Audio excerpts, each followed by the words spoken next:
hope you enjoyed last night's program. I just want to make a comment about that. I got some good emails about last night's program. I did too, and I got some pretty negative ones that are typical. When I say negative, I'm talking about the profane. But I got to tell you this. How we set this up, we kind of went through the back door because knowing the detractors, the people that don't want this information out, are pretty clever. So if you kind of followed our pattern, you would have never expected that guest to be on last night. Of course, I'm talking about Butter D Zillion, the internet name Butter D Zillion. I never about the Fuddy crash. Expected the name like that.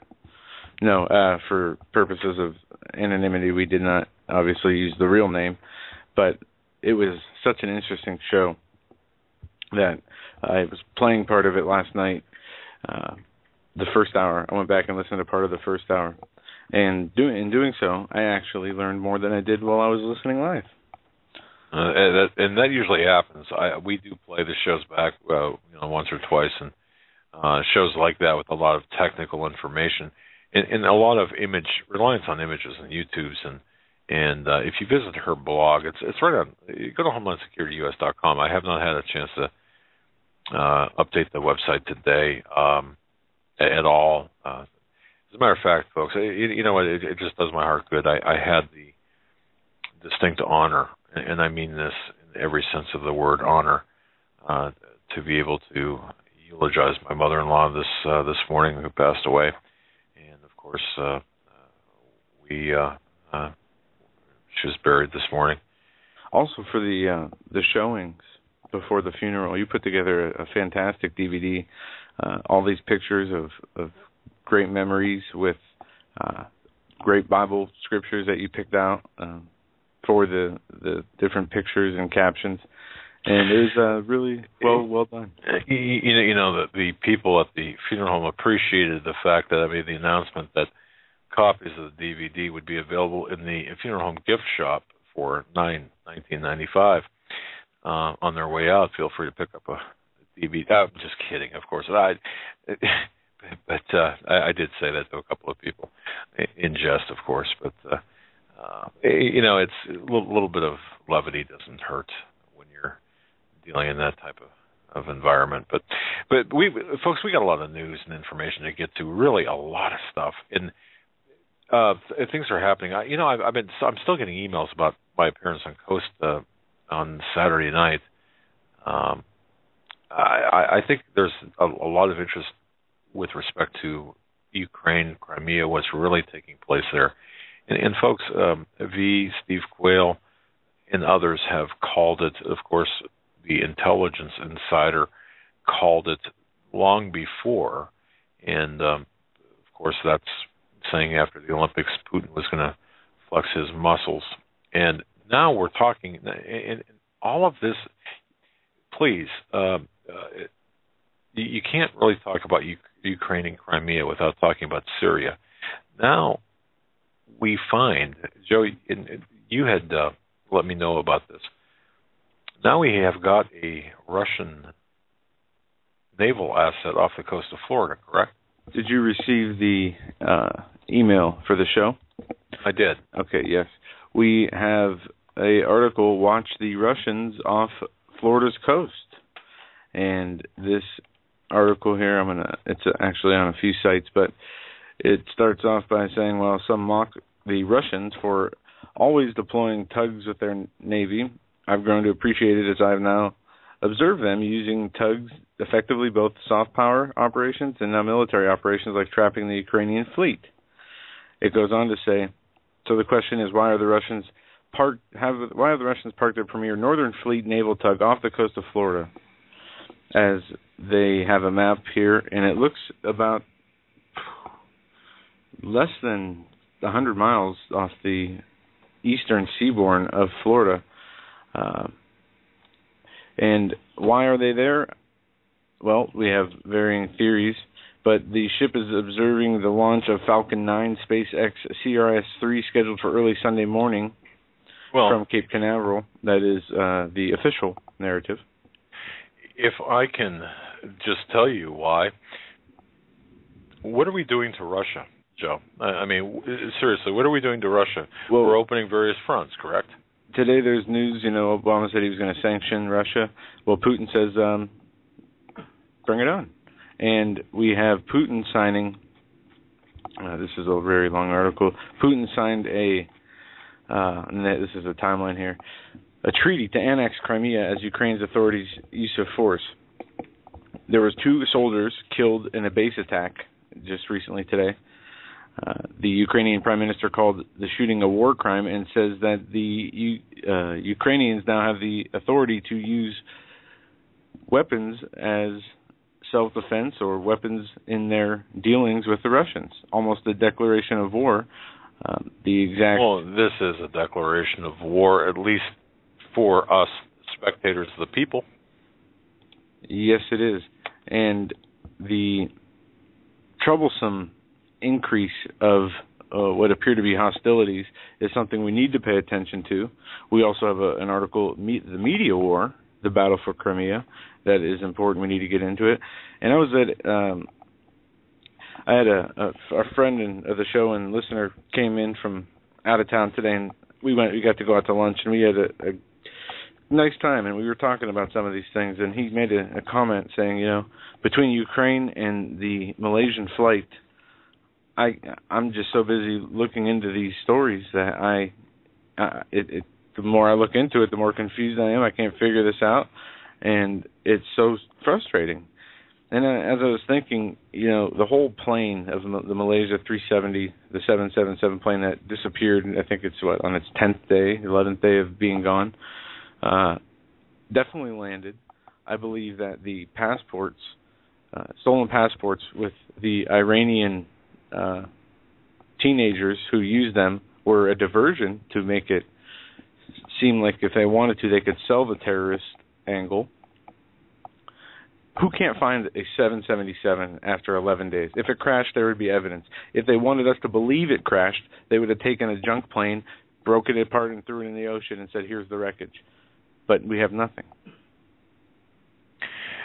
The more I look at this, and I apologize for not really being as astute with this, the more I look at this, the more I realize that we will see more of this or hear more of this in a very bad way. I do believe, but this is part of something much bigger.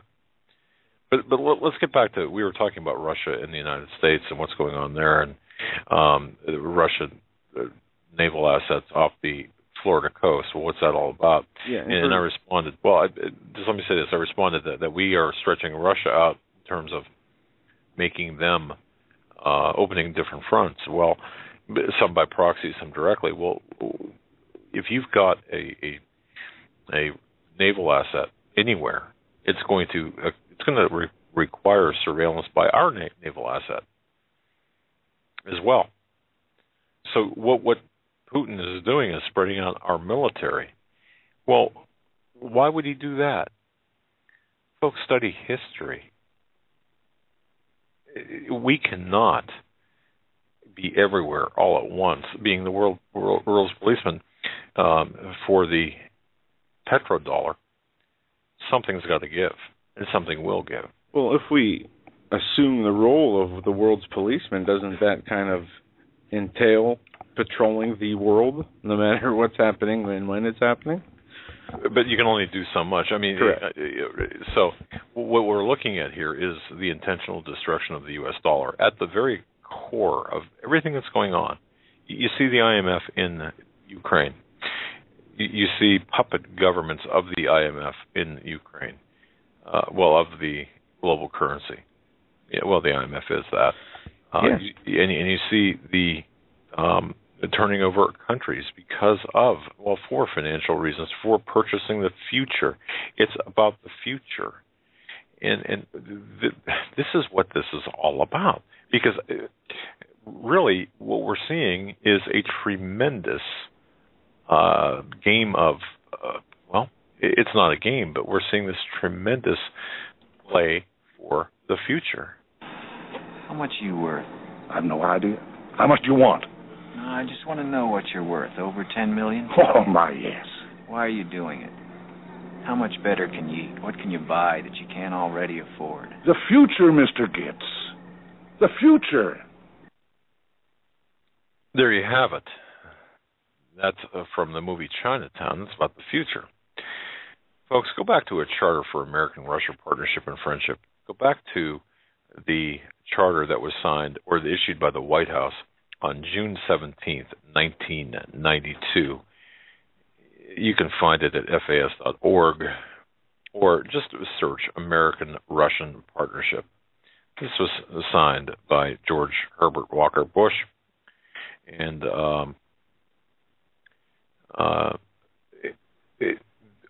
this goes back to this International Peace and Security Treaty. The United States of America and the Russian Federation had reiterated their determination to build up this peace, one founded on twin pillars of political and economic freedom. The United States of America and the Russian Federation, according to this document, recognize the critical importance that democracy's success in Russia and other former Soviet republics can have on international peace and security.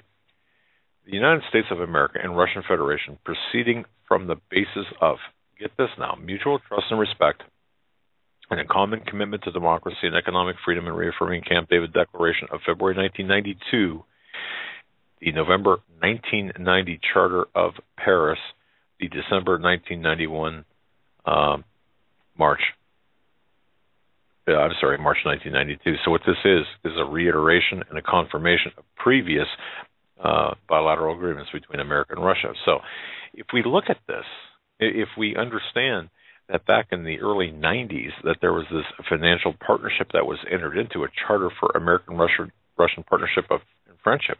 Yeah, which the Cold War right. really launched a peace, the mindset of having peace between the two nations, which is good, except when it's peace for the moment, peace for the political agenda to continue. Well, correct. So looking at things now, does it make sense? Nothing makes sense, it seems like. For example, why is this particular administration so antagonistic toward Russia? And I'm not saying this in defense of Putin, nor am I saying this in an attempt to denigrate Obama or his people. But what I see taking place, and what a lot of others are seeing taking place, is at the highest of levels, there is an attempt to advance economic integration, meaning an attempt to a working process of establishing this global governance and global economy. So you're saying that they want to strengthen relationships with other countries around the world. They want to strengthen peace using modern technology in new innovative approaches, enabling them to effectively carry out their strategic vision from the American public to the private sector companies, schools, civil societies, and volunteers. They are embracing this, what they call a competition for peace. And something I found in a bill that was passed and signed by the president in January 3rd of 2014, the act or the bill is called Memorial to Commemorate America's Commitment to International Service and Global Prosperity. And what it does is authorize the establishment of the Peace Corps Commemorative Foundation. Now, many people might not be familiar with this, as I was not until last night. And reading through some of their documents, their histories, their goal, this is a UN branch that has been given sovereignty, as this bill states, over Washington, D.C. And I'll read the first paragraph, which says, the Peace Corps may establish a work on federal land in the District of Columbia and its environs to commemorate the mission of the Peace Corps and the ideals which the Peace Corps was founded.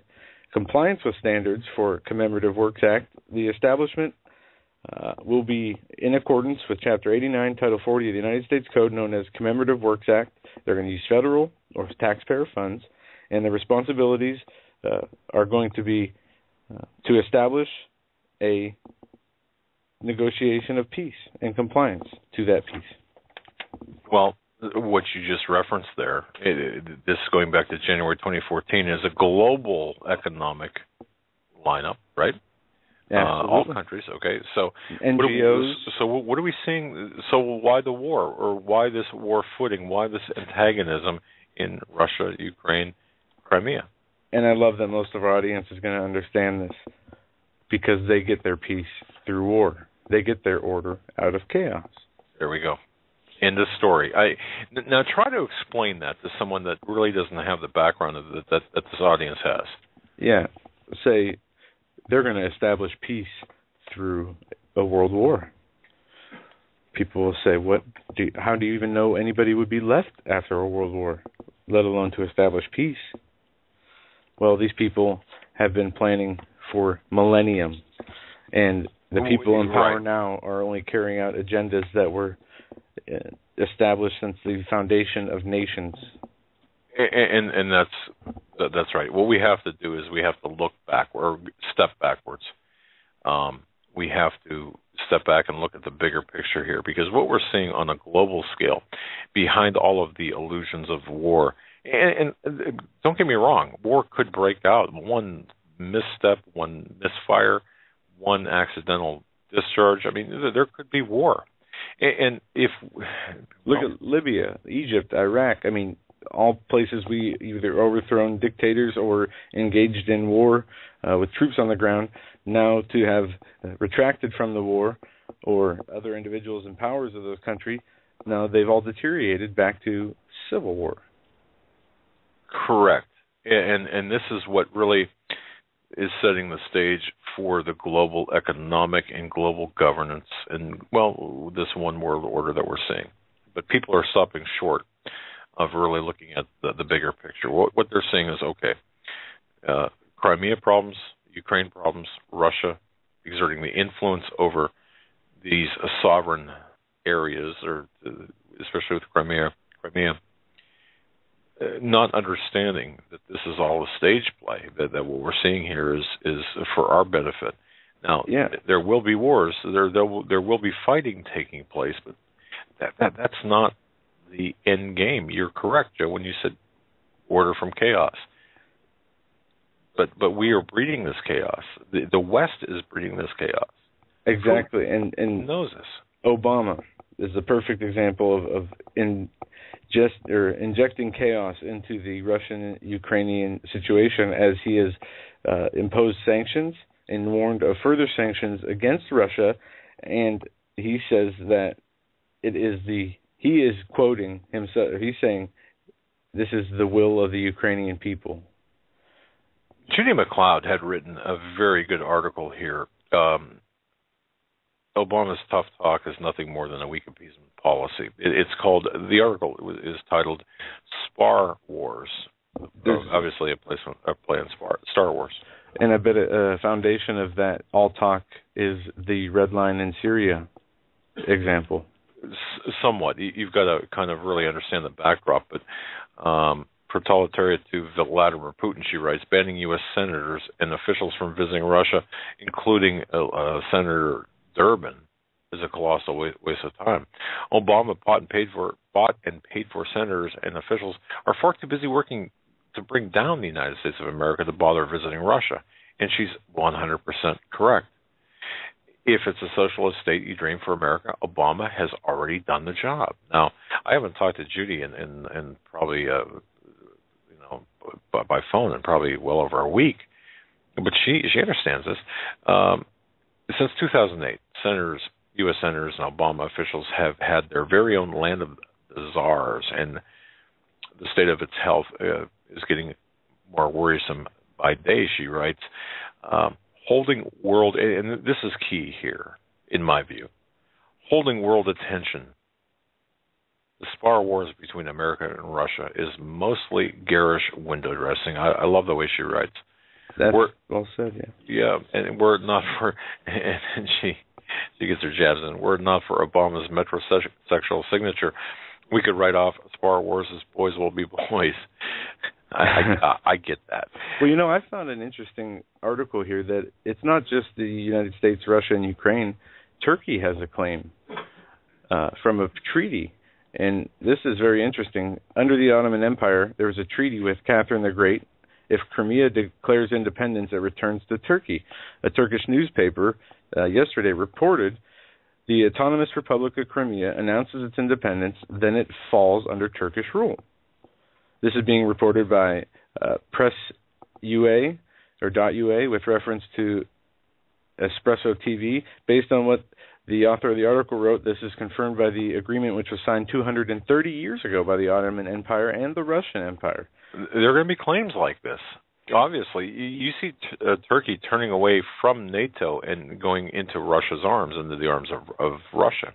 And that's by design. Yeah, and they just end with this. They said, however, one most important point is the clause that stipulates condition that the peninsula does not declare its independence, then it cannot be transferred to a third party. Otherwise, Crimea must automatically be returned to the under Turkish rule.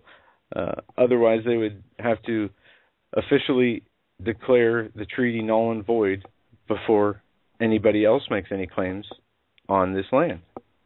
Now, I don't know if this will go anywhere. I assume it won't. But something interesting to think about. Well, you see the United States interjecting itself into all the world's ills while creating more than the world's share of ills just here in the United States. We have 230-year-old treaties that people are reporting on and claiming, ownership of the land. It's very interesting. And would you call it a doom distraction, or would you call it something to watch for, more so than a doom distraction?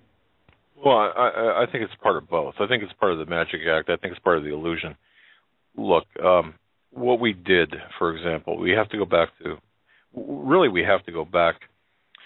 well into the 19th or 20th century, to really understand the backdrop for all this. And, of course, that involves the fall of the Soviet Union and how we took down the Soviet Union. And, of course, part of that was the assault on the Soviet Union on the dollars, the rubles, that is, where we flooded the Soviet Union with rubles. Now, Putin was a KGB lieutenant colonel in the KGB at the time, and still is. They don't change their dictatorship stripes or thuggish stripes, whatever you want to call it. So look what happened. Look what the United States did. And, of course, we were exerting our influence, our power, our authority because, of course, the U.S. World Reserve currency. We could do that because, of course, we had the military to back our currency. And we had the currency to fund the military. You see how that works. It's a very intense, incestuous relationship. And now, one of the other things, too, I would urge people to download the article from American Thinker by Michael Reagan, Building on the Kernel of Truth. Folks, you've heard me say this before, but it's about time everyone does it. If you haven't done it already, go to American Thinker or search Building on the Kernel of Truth from the American Thinker and download that article. It was written right after Benghazi. That gives you a lot of clues in there as to what's taking place, what's going on with Russia. The bottom line here, folks, is we have got the New World Order, the Council, or the Committee of 300, but the core group of players funding all sides of all conflicts we're seeing taking place right before us. What they're allowing to happen, of course, are these mob wars take place between Russia and the United States and through proxy nation states. This is exactly what we saw. Well, we've been seeing this really for the better part of the last 100 years or longer. Think about David Rockefeller, for example. When the Soviet Union fell, however you want to describe that, however you want to describe that, what did Rockefeller do? Well, he went to the Soviet Union at that time, or Russia, whatever you want to call that, to his vacation home,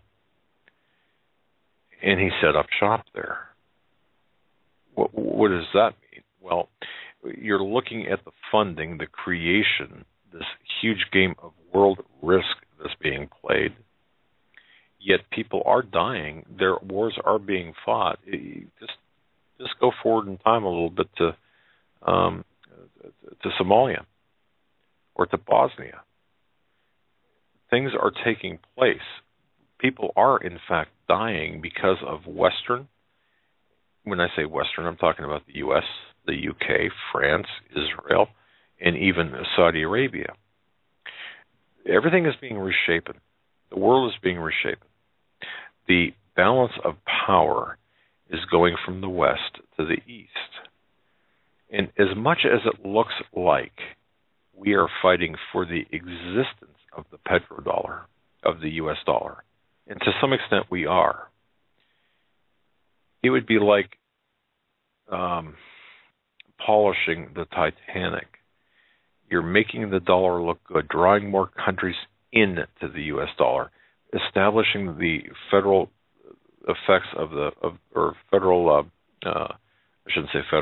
International Monetary Fund, this fiat currency. You're doing all of this, but for what purpose? To rob, pillage, and plunder countries of their wealth. You've got professionals that have been doing this for well over a century, longer than that. This is a banker's conflict. Soros has to be at least 150.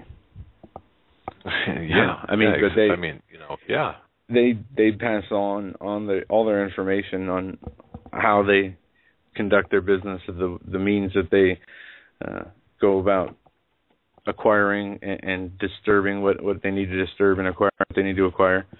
They pass that information down to their underlings, the ones that will be the future George Soroses. And what's the old saying about keeping money in the family? How people stay rich by keeping money in the family? Something along those lines. Well, it's the same mentality. It's a mafia of Satanists who, as David Rockefeller says in his own book, are working against the best interest of the United States. And they are proud of it. And there's more to that quote than just that, but that sums it up. Well, if I can use one example, folks, and I think that this is a pretty topical example.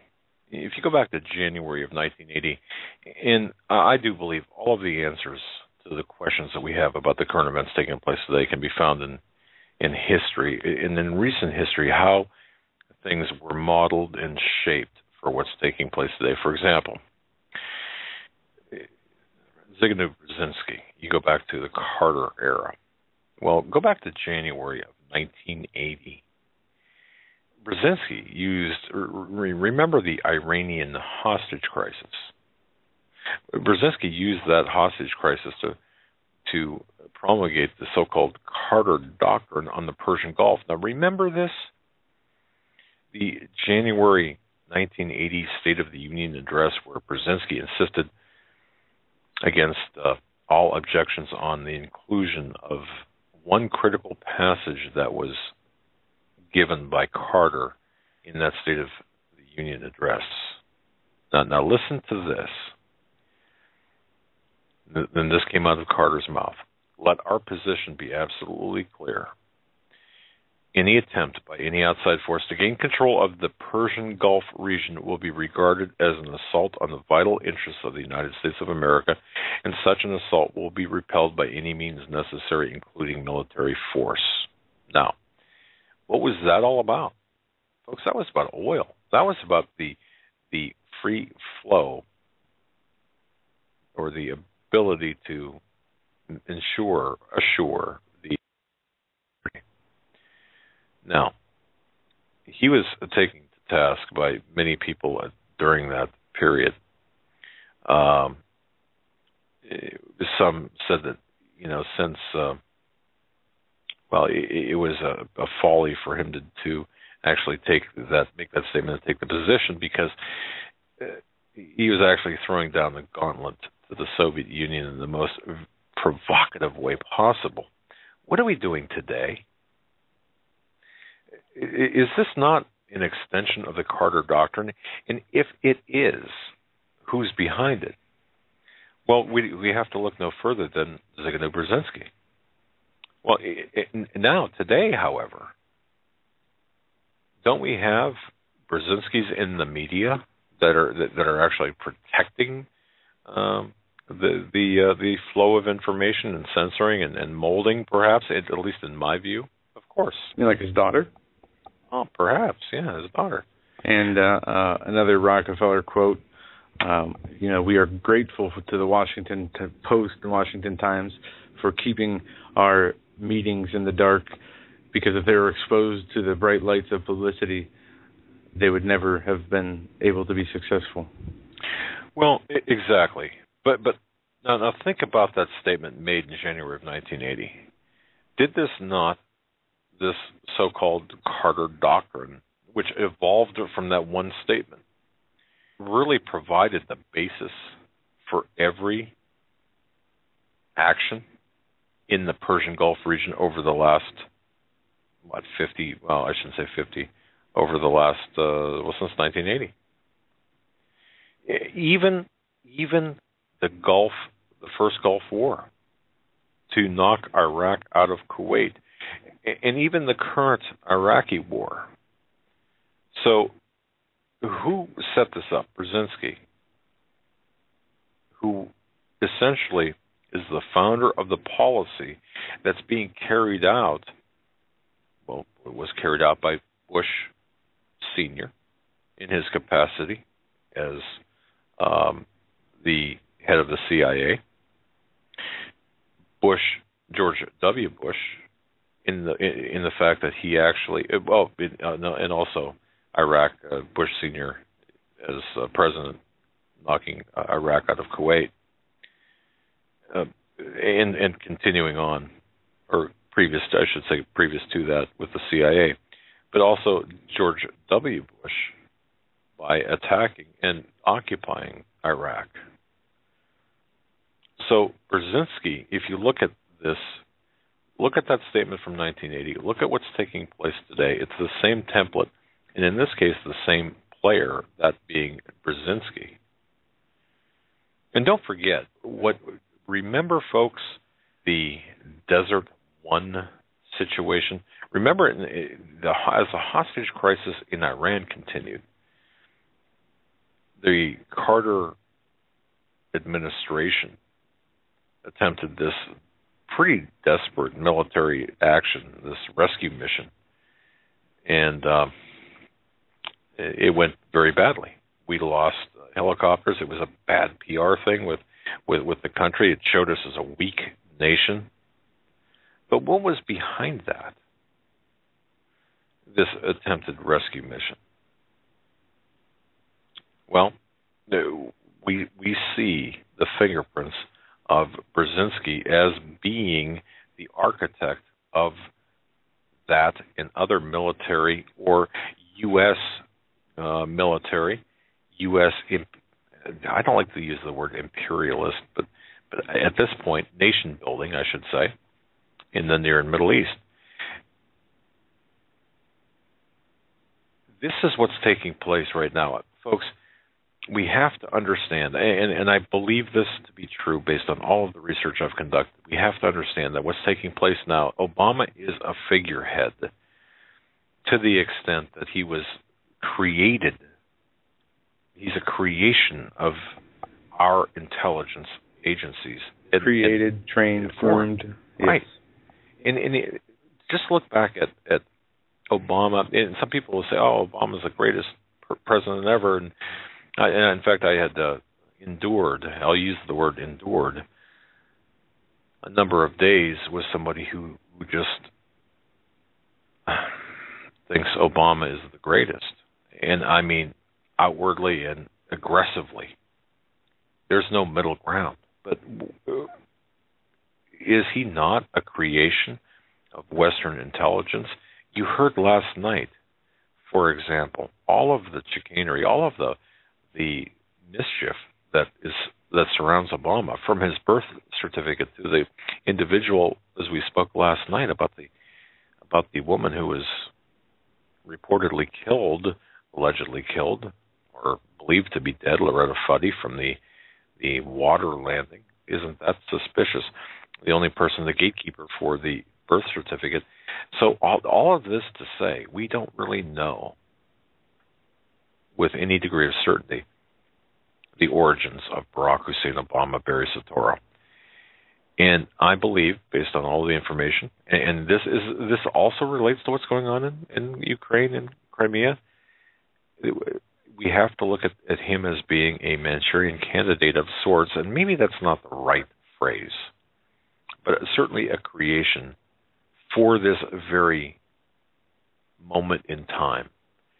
And if you look at, even going back, and we can just touch on this as well, the election of this past election, was there any real race? Was there really any type of election that took place? No, it was more of a going through the motions type thing. So what we've got right now, and even if Romney would have won, look at Romney. He was backed and continues to be backed by some of the most powerful globalists that exist. Yeah, just on the other side of the spectrum. And I actually heard a MSNBC talking head mention the election of Romney and Obama, stating that Obama was probably cheated out of hundreds of thousands of votes through Republican voter fraud, which made me laugh.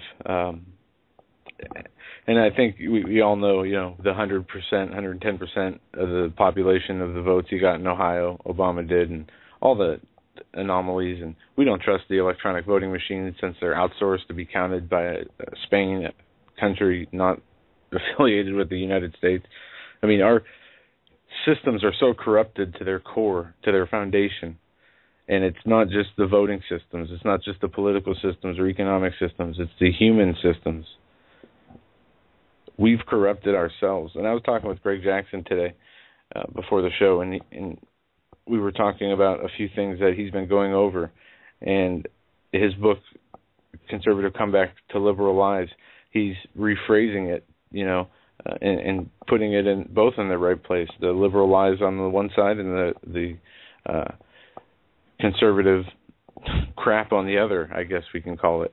Both playing different areas of the field with the same objective.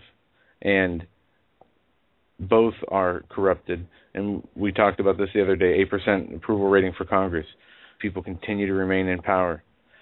And you hear all the talking heads on the radio. I heard one fill-in host for Glenn Beck say, just because people don't go out and vote, and by not voting, you're actually voting, blah, blah, blah, blah, blah.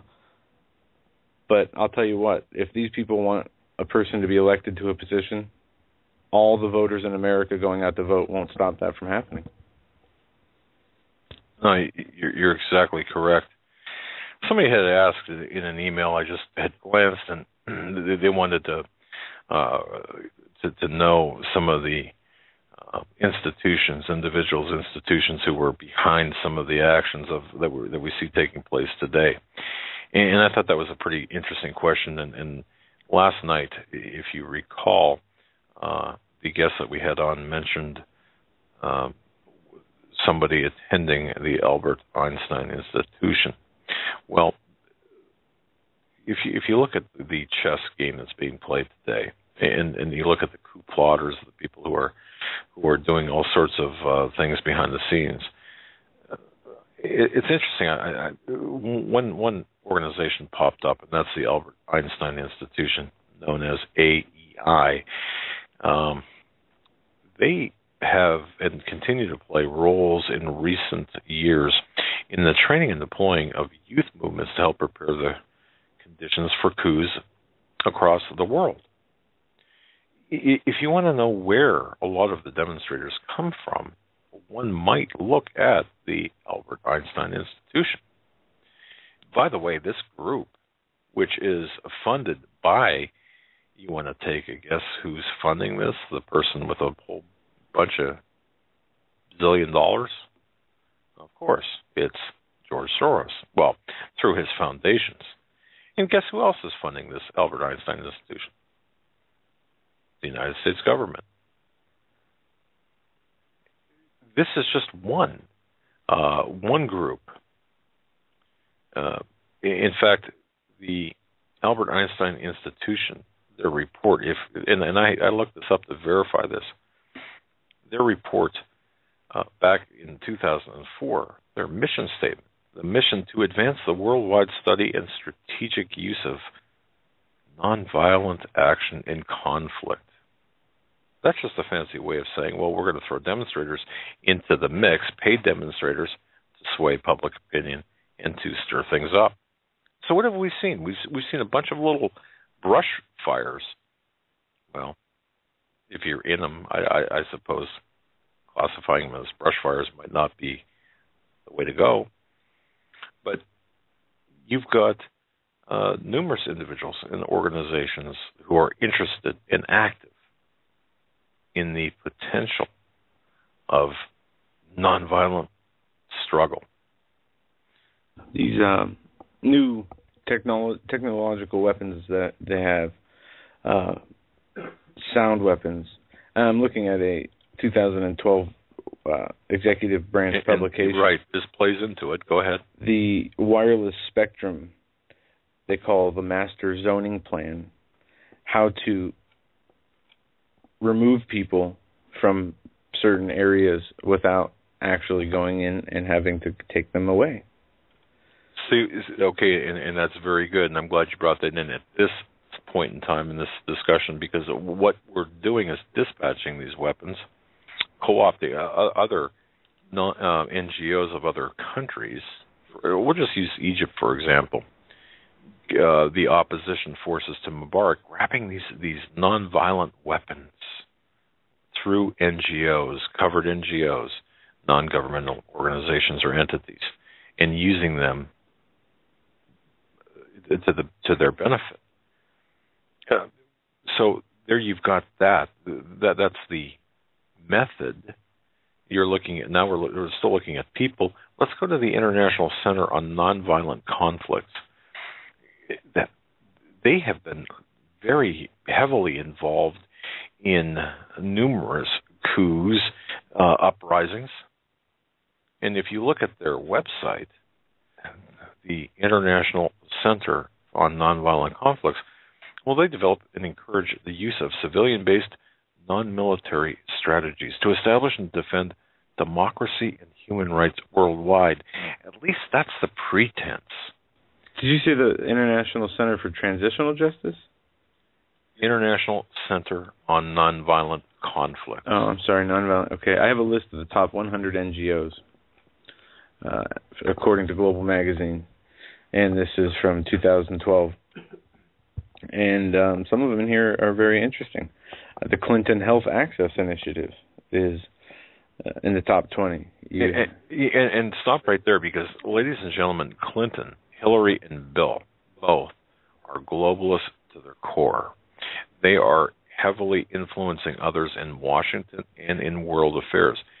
This is, the Clintons have a stranglehold on power, and this goes back to when Clinton was governor of Arkansas, making deals with the government, the criminal element of our government there, to smuggle in drugs from Central America. He played a very important role in this. Yeah, and you might be surprised as the Clinton Health Access Initiative is ranked number 19. Who's ranked number 7? CARE International. That's C-A-R-E or C-A-I-R? C-A-R-E. That's correct. Yeah. CARE International. C-A-R-E. You've got to understand that these benevolent-sounding organizations are being used as a pretext to foment disruption within countries. Everywhere we see, people think that these are natural uprisings. They're not. No. This is being choreographed. As I click on each organization, I see very familiar names who are the heads of the corporations or organizations. Rockefellers, Bill and Melinda Gates, certain businesses that front for people like Bill and Melinda Gates and Ted Turner. Sometimes the globalists will use businesses as their prop or their names to shield them, their personal name from being on a organizational list. And this happens very frequently. And when you have somebody like, we'll say, George Soros, who has so many different types of NGOs, the Open Society, the Constitution Society, the Bankrupt Country Society, whatever he names them, just like we have 100,000 different names of banks across the United States, like a vacuum. They all go right up to the Federal Reserve. And who owns those Federal Reserve buildings and rights? Well, the same people that own these NGOs and the United Nations, the World Health Organization, the World Bank, International Monetary Fund. It is all the same agenda. The same people who are starting these wars are the same people who are promoting the peace. The same people who are saying we need to help the poor are the same people who are robbing from them. It is one intermingled deception. And if people don't do their homework... But to what end? We do talk about, and I've written articles about World War III. I do believe, and folks, I don't want this to sound confusing or muddled in our delivery here, because we are trying to make a point. Look, the United States, China, Russia, Middle East, World War III is indeed possible. And in fact, encouraged by these, quote, nonviolent, end quote, government entities or non-government entities. They're being funded by globalists. So what we're seeing at the street level is different than what people are seeing from the 14th floor of a building, or what people are seeing at the top from the observation deck of the building. But as you go upward, as you go higher, you see a different picture emerge than the street level. We see so much reporting at the street level, and I don't mean that literally, I'm talking metaphorically. We see so much reporting about the conflict between Russia, Ukraine, Russia, Crimea. We see all of this. We're being flooded by this information. But what's really taking place? Because as our intelligence insider has often said, the lie is different at every level. Think of the Masonic rule, the Masonic order, the different orders as you go up the leadership or up the levels. This is what's taking place. Back in September of 2013 of last year, I was pretty prolific in writing articles about Syria, September, October, and even before that. But from Benghazi to all that has happened in Libya, you have been to Syria, Egypt to Libya to Syria. You've been on top of the Middle East overthrow since its inception of the Arab Spring. Well, one thing that surprised the heck out of me, folks, and I think that this bears additional discussion. You're looking at this. Everyone is. We'll just talk about Syria here. We're jumping around a little bit, but just bear with us. You look at the Syrian civil war. Isn't that classified as a civil war? Well, yeah, it's funny how it's a civil war when the people of the country were, the citizens who were fighting each other weren't the ones that started or exactly. Yeah. And it supposedly started in March of 2011. Well, of course, with the Arab Spring that was rising, and Syria, the people of Syria, they wanted to remove Bashar al-Assad from power. Assad's regime in April of 2011 did fire on protesters, killing innocent women and children. Look, Bashar al-Assad is no angel, but the fact of the matter is he's attempting to protect his hold on Syria. Like football team owners, they don't go out and play the games. They organize the teams to go get the transportation to get to the field to play the game on time. In the same kind of sense, this is how these world leaders, what they're doing to manipulate people to bring them to civil war. They, as we heard from reports in Ukraine, the protesters and the policemen who were battling the protesters were shot by the same snipers. We've seen many YouTube videos where the instigators had to run and hide behind police lines because they were outed as they were the only ones turning over cars and setting dumpsters on fires. I mean, it's amazing the level of infiltration, sabotage that these people will go through just to get one group of people to kill another group of people. or even less than that, to dislike them for a start. Correct. And where does the EU fit into all of this, the European Union? Especially when we're talking about Crimea and to a lesser extent Ukraine. Well, the European Union's characterization of the Crimean vote to join Russia as undemocratic. Well, talk about hypocrisy, especially when you consider that the EU ignored its own citizens when they rejected the European Constitution. Did you know that? When you start peeling back the layers of this global onion, you find a bunch of stuff that's never reported on the news. Now, yeah, I mean, just to go back to the top 100 NGOs, I found one of the name, the Architecture for Humanity. They have 73 chapters in 25 countries, and you can go to the list of their partners. Well, guess who some of their partners are? You have the Rockefeller Foundation, the Rockefeller Brothers Fund, the Ford Foundation, FEMA, Google, Habitat for Humanity, MTV. I mean, the interweaving of these public, out in the open corporations like Nike, MTV, Viacom, and then the hidden, elitist cabals. The White House is even on this list. Also the UN, with the Ford Foundation, the Rockefellers, etc. The Clinton Bush Haiti Fund, the Clinton Global Initiative. Correct. There is no end, and there's lots of scripture that talks about how they weave networks of deceit to catch people in their snares. And I was just getting to that about Ukraine, for example. What does the Bible say, especially when we're looking at potential World War III?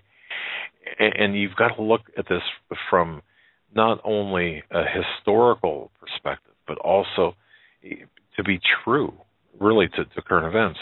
What does the Bible say? Does the Bible say anything at all about this? It says a whole bunch. It's from thousands of years ago that says it. Right. Look, the various revolutions and protests and uprisings in Ukraine, and of course, it made no real sense that the Ukrainian president fled to Russia, Russian troops, or more precisely, Russian-backed Ukrainians, depending on who you might believe, are in Crimea. Obama warns Russia and has warned Russia and is warning Ukraine. Russia's warning Ukraine, that is. What does all of this mean? Is this, in fact, how World War III starts? I don't believe necessarily that this will be the World War III spark. I do believe that we have to keep our eyes on Syria, folks. You've heard me talk about this. But what does the Bible have to say about World War III? At least, if you want to call it World War IV, that's fine. But what does the Bible have to say? And well, that's a good question, because there are many conflicts described in the Bible that have not taken place yet, mainly the Gog-Magog, Ezekiel 38. And Psalm 83 war. And could be World War III, could be another conflict. And we know we have the final battle of Armageddon. Right. But that's not... And folks, we have to be... Sorry. Sorry about that. We have to be very aware of the timeline, because Armageddon is the end battle. Correct, after the 1,000-year millennium. Correct. So when we talk about World War III being the end battle, that's not necessarily correct. There's going to be a lot of real estate, a lot of time between now and the end. The Bible does talk about a great war at the end of the present age, a war that's going to kill many people, great bloodshed. You look at Revelation 6, verse 4, and that talks about the red horse, powers given to him, sat there on to take peace from the earth, and so on. The Bible does not say exactly where this great war will start. Now, it does say where it will end, and that's of course at the Battle of Armageddon in the valley outside of Jerusalem. Okay. Not to correct you, but in my opinion, it does say where the war starts, and okay, it is only in the hearts of men, evil men. Well, okay. You got me there. Not geographically. Right, you got me there. But we see clues from the Bible, and I've been turning to the Bible a lot more as a reference for the war, especially the shaping of this power cabal that's taking place. The current structure is about oil, energy, in the future, and it's against the United States. I suppose to boil it down to the simplest terms, what we're seeing is an attempt. The process, not an attempt, but the process of taking out the U.S. dollar. And the bankers have everything to do with this, the not only the ones that are living and in control of things, but also those who have allegedly committed suicide. Because this really is a banker's war. Now, I know we're all over the map topically here, but it really does all come down to a few simple truths, in my opinion, here as we get close to the top of the hour. The few simple truths are that the United States right now is engaged in a stage play with Russia, Obama versus Putin. Putin is being deified in many circles, and even by many conservatives, as this great leader with morals and principles. But the fact of the matter is, he's not that. But relative to Obama, he is that. Okay? I mean, if by comparison. Now, this is just for our benefit. What was Ukraine, Crimea? This is for our benefit. What's really taking place here, and where our real danger lies, the danger that will affect every listener, when the United States can no longer assure the protection of oil and energy, and then that task falls outside of the hands of the United States, which Obama has been instructed to assure to happen. Yeah, I mean, Gaddafi nationalizing there oil. You go. There you go. We have, the central banks, the oil. Saddam Hussein setting the oil wells on fire. There's something about that oil that the people in the Middle East don't want the United States to get control of. And one last thing before we bring Stan on, and folks, I would encourage everyone to really understand this, because this will be key. I believe this will be key. At some point in the future, we're looking at Aramco setting up shop in Saudi Arabia and really creating the royal family. Isn't that what happened back in the 20th century? Indeed it is. So you've got this CIA operation, OSS/CIA operation in Saudi Arabia, setting up shop, Aramco. And you've got all of the government officials at that time and in the future being a part of this oil energy operation. Then, well, because of time, let's just take it to right now. What do we have right now? We've got Saudi Arabia, who is really looking for alternative wells because many of their wells were damaged during the Gulf War, as well as the natural decline of output. Also, there was an article very recently, within the last week, of how fracking has increased the U.S.'s oil taking the oil out of the earth to the level of Saudi Arabia, and projected to be next year higher than Saudi Arabia.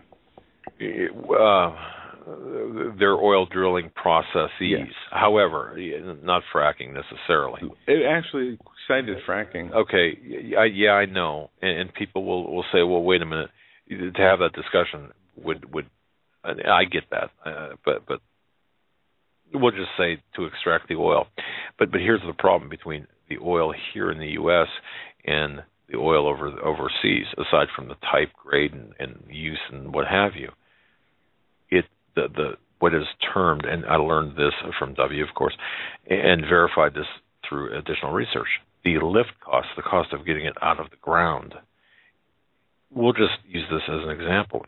Saudis will say silver prices, like you said, the silver mines.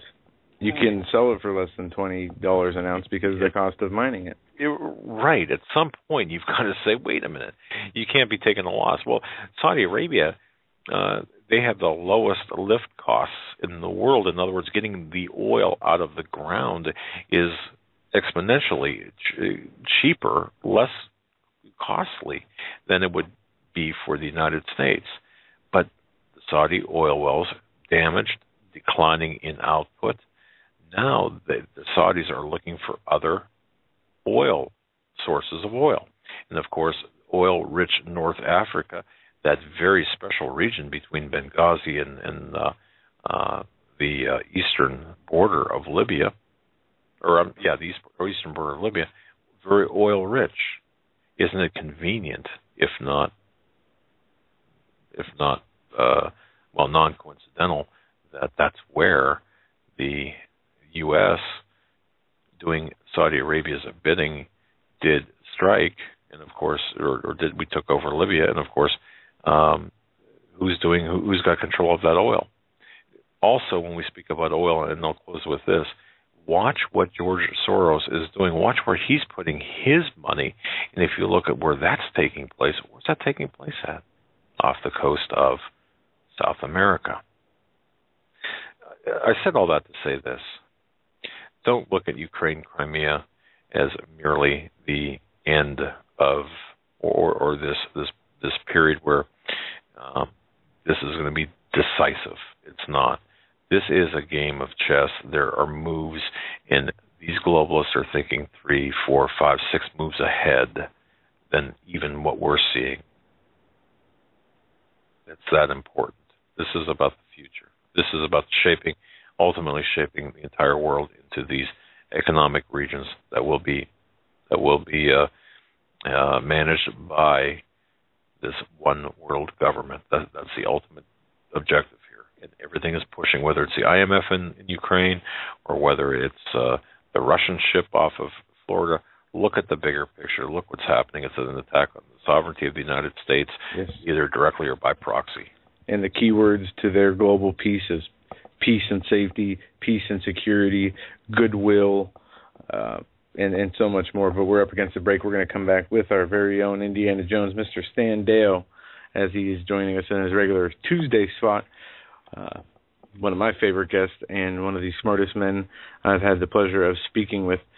He could run circles around my brain as he is sleeping. Just a brilliant man. Well, considering, Joe, that you've got 2 monkeys fighting over a yo-yo up there. Okay. All right. That's pretty generous. Created and uploaded to YouTube by the Hagman and Hagman channel. To view the full show archives, please visit youtube.com/user/Hagman and Hagman. To hour number 2 of this Tuesday edition of the Hagman and Hagman Report on this March 18th, 2014, with our very special guest, Mr. Stan Deyo. Stan, it's great to have you back. I hope you are feeling better. Marginally so, yes. Pretty good. Well, that's great. Holly's doing better as well? Oh, yep, she's fine now. She's nursing me now with some, pills and stuff that I got to keep my voice from cracking here a bit. So. Well, we're going to have to send her a check because we need you guys to stay healthy. Yeah, she's good like that. With some of that manuka honey that's got antibacterial properties, and some lemon and hot water and a bit of brandy. And so, if I don't feel better that one way, I'll feel better the other way. You see. I'd like to get that recipe combination from you. Wow. I watched her do it today so that I could reproduce it. It's nice. That's great. Well, Stan, what's on your radar, man? I'll tell you what. There's so much news breaking everywhere. Yeah, I know. Where do you start? Well, yeah, we were hoping you could shed some light on this. Well, one thing I'm watching quite closely is the swarm of earthquakes over just northeast of L.A. That could presage an even bigger quake in that area, which is rather interesting because it's where some of the fault lines take a little jag to the northwest up toward the Juan de Fuca plate up near Eureka. There have been a huge number. In fact, if you go into our website, I will, I'll send this to the people in the chat room here, and you can put it up there. This is the URL to our web page there where the picture is. And if you visit the actual website itself, it's in the first news column for March 18th, and it's about the second picture down. And then there's articles around that. That's one area on the planet that the earthquakes are kind of, bother me a bit. I'm looking at the whole ring of fire, trying to figure out, where the next big one's going to be, because it is overdue in the Juan de Fuca area.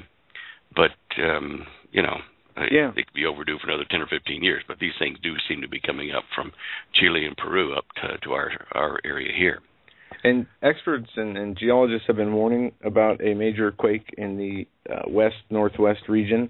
We've seen, as you talked about, these just clusters of earthquakes, especially in California and Oregon as of late.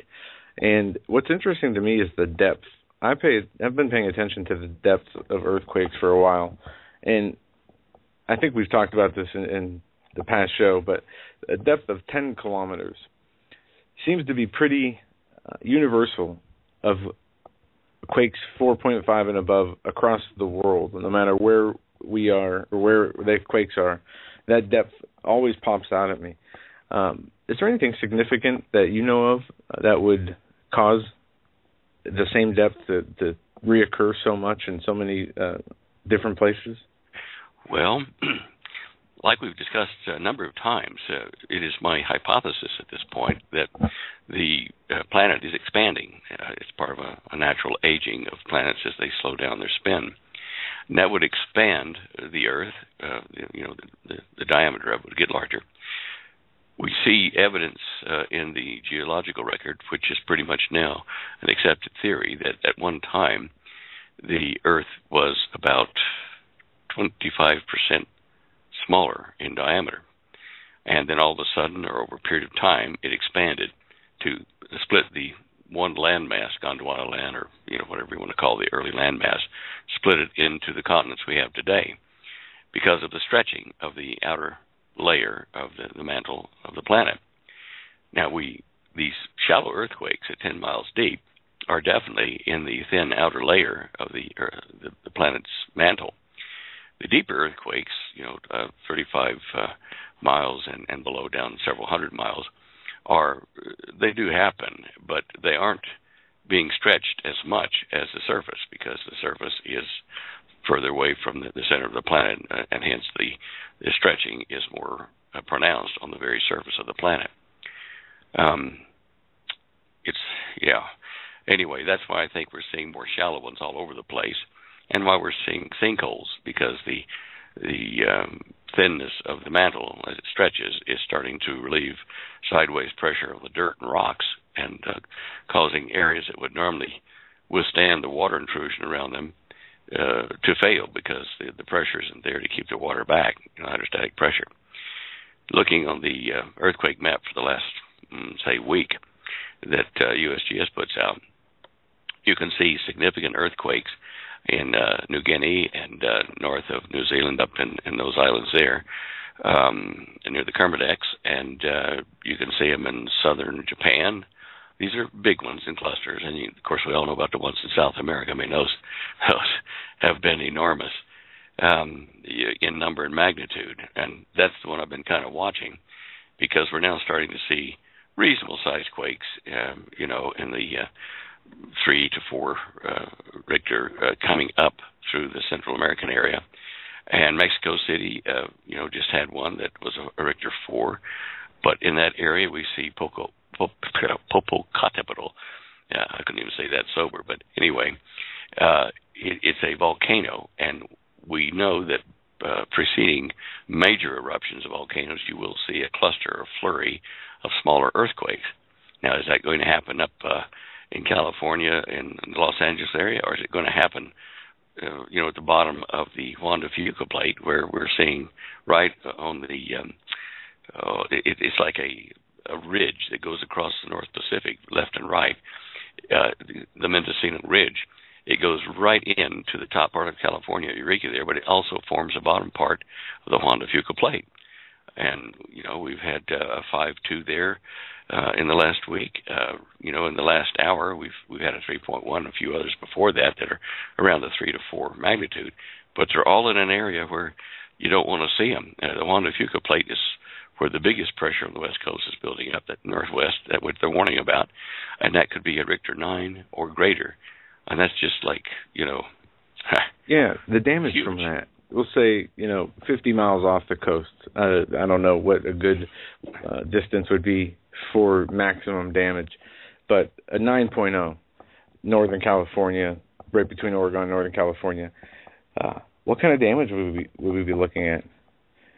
Because it's a reasonably populated area, and a lot of infrastructure is there. It's going to be probably as bad, well, maybe not as bad, as the death toll of the Richter 9 over in the Indian Ocean here a few years back at Banda Aceh, I think it was. Where is that? That's Sumatra, I think. Anyway, over in that area there where it rocked the planet and actually slowed the planet down a microsecond or two. It'll be that kind of a thing, and it'll be offshore like this one was, like the one over in western Indonesia there. And so for the United States, it would be extremely bad, like the U.S. Highway 1 would probably go, and a lot of homes that sit up on the sand dunes at the edge of California. I find that to be madness, but anyway, they sit perched right over the edge, and I think a lot of those rather expensive homes will go. There will be some damage to perhaps the San Joaquin Valley if the tidal wave does go down that far. I doubt it unless the earthquake occurs just right opposite Los Angeles. Then we could see damage to the San Joaquin Valley. But I think San Joaquin probably will be safe from any tsunami activities. It's only protected by a 16-foot high wall of debris. And so theoretically, if the tidal wave were to happen right offshore, say, San Francisco, I think, that'd probably be the closest one, that it will possibly drive water into the San Joaquin through some dams and stuff, but not a lot. There's power. There's nuclear plants that could be hit by all this. Certainly farms and production areas that we need to feed the nation would be impacted. And if something like that happens under Cascadia, under the Cascades mountain ranges, we may see triggers that put pressure on the magma pools beneath the volcanoes all along the Cascade Range, and they may start to erupt.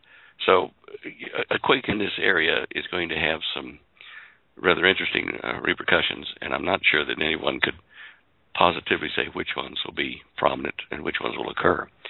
But those are some of the possibilities. It's just not a nice place to disgorge, that kind of a tidal wave or a shock wave in the dirt. Yeah, and then while we're talking on earthquakes, the swarm near Oklahoma of these smaller earthquakes, many attribute this to fracking and other geological construction works. Is that what you would think that these swarms are coming from in Oklahoma, or do you see this as something separate from man-made or man-caused? Well, the fact that they run vertically from Oklahoma City, north, does indicate to me that it may not be tied to the New Madrid fault line, and that these may be man-made quakes.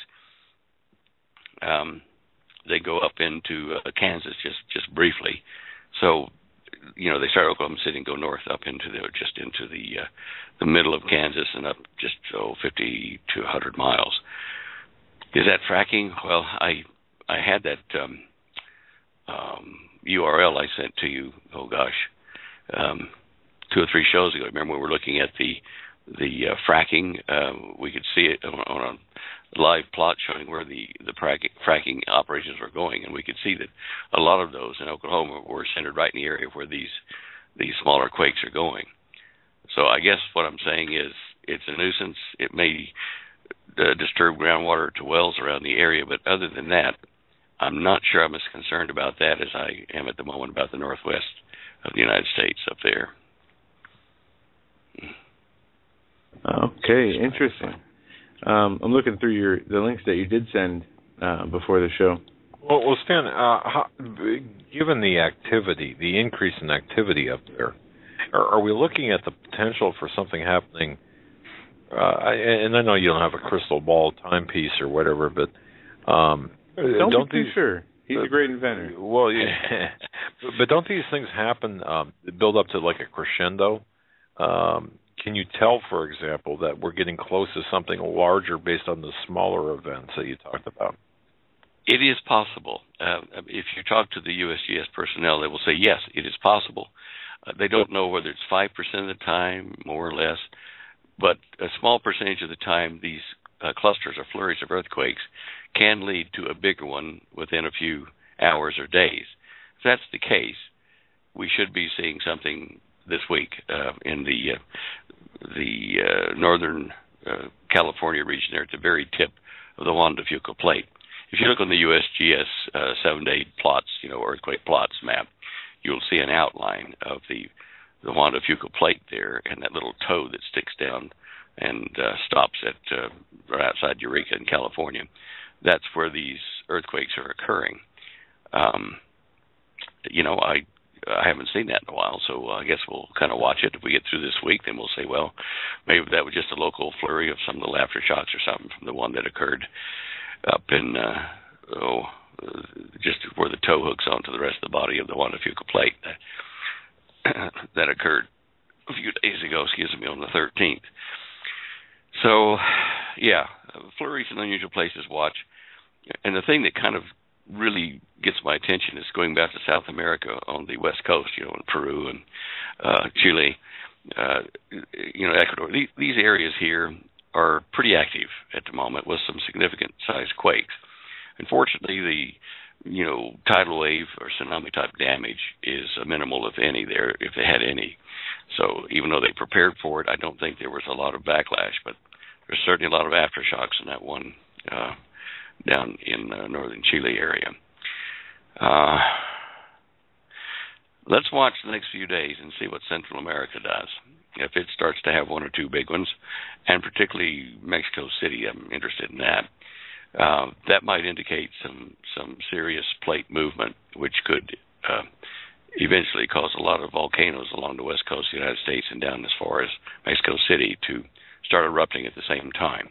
If that happens, hopefully people have moved east of the Rockies before that, because that won't be good for the whole west coast. No, I know Hawley has written, or has distributed, Dare to Prepare, of course, and has information in there about this, as well as Prudent Places USA. But given the current, and I'm talking about the current situations with earthquakes, I kind of get the impression we know where not to be at this point. Is there a safe place in the United States or North America at all? Or my dad wants a bunker. We get asked that a lot. And I think you can use a bit of wisdom. We can't guarantee any place to be safe from all threats. If you say safe from tsunami, well, obviously get away from the coastlines. If you say safe from earthquakes, the shock waves and whatever, that could be the West Coast, that could be, perhaps Oklahoma, but certainly the New Madrid area. So, okay, then you don't live along the Mississippi up to the Great Lakes region. On either side of that, you get clear of it a bit. On the West Coast, you get east of the Rockies.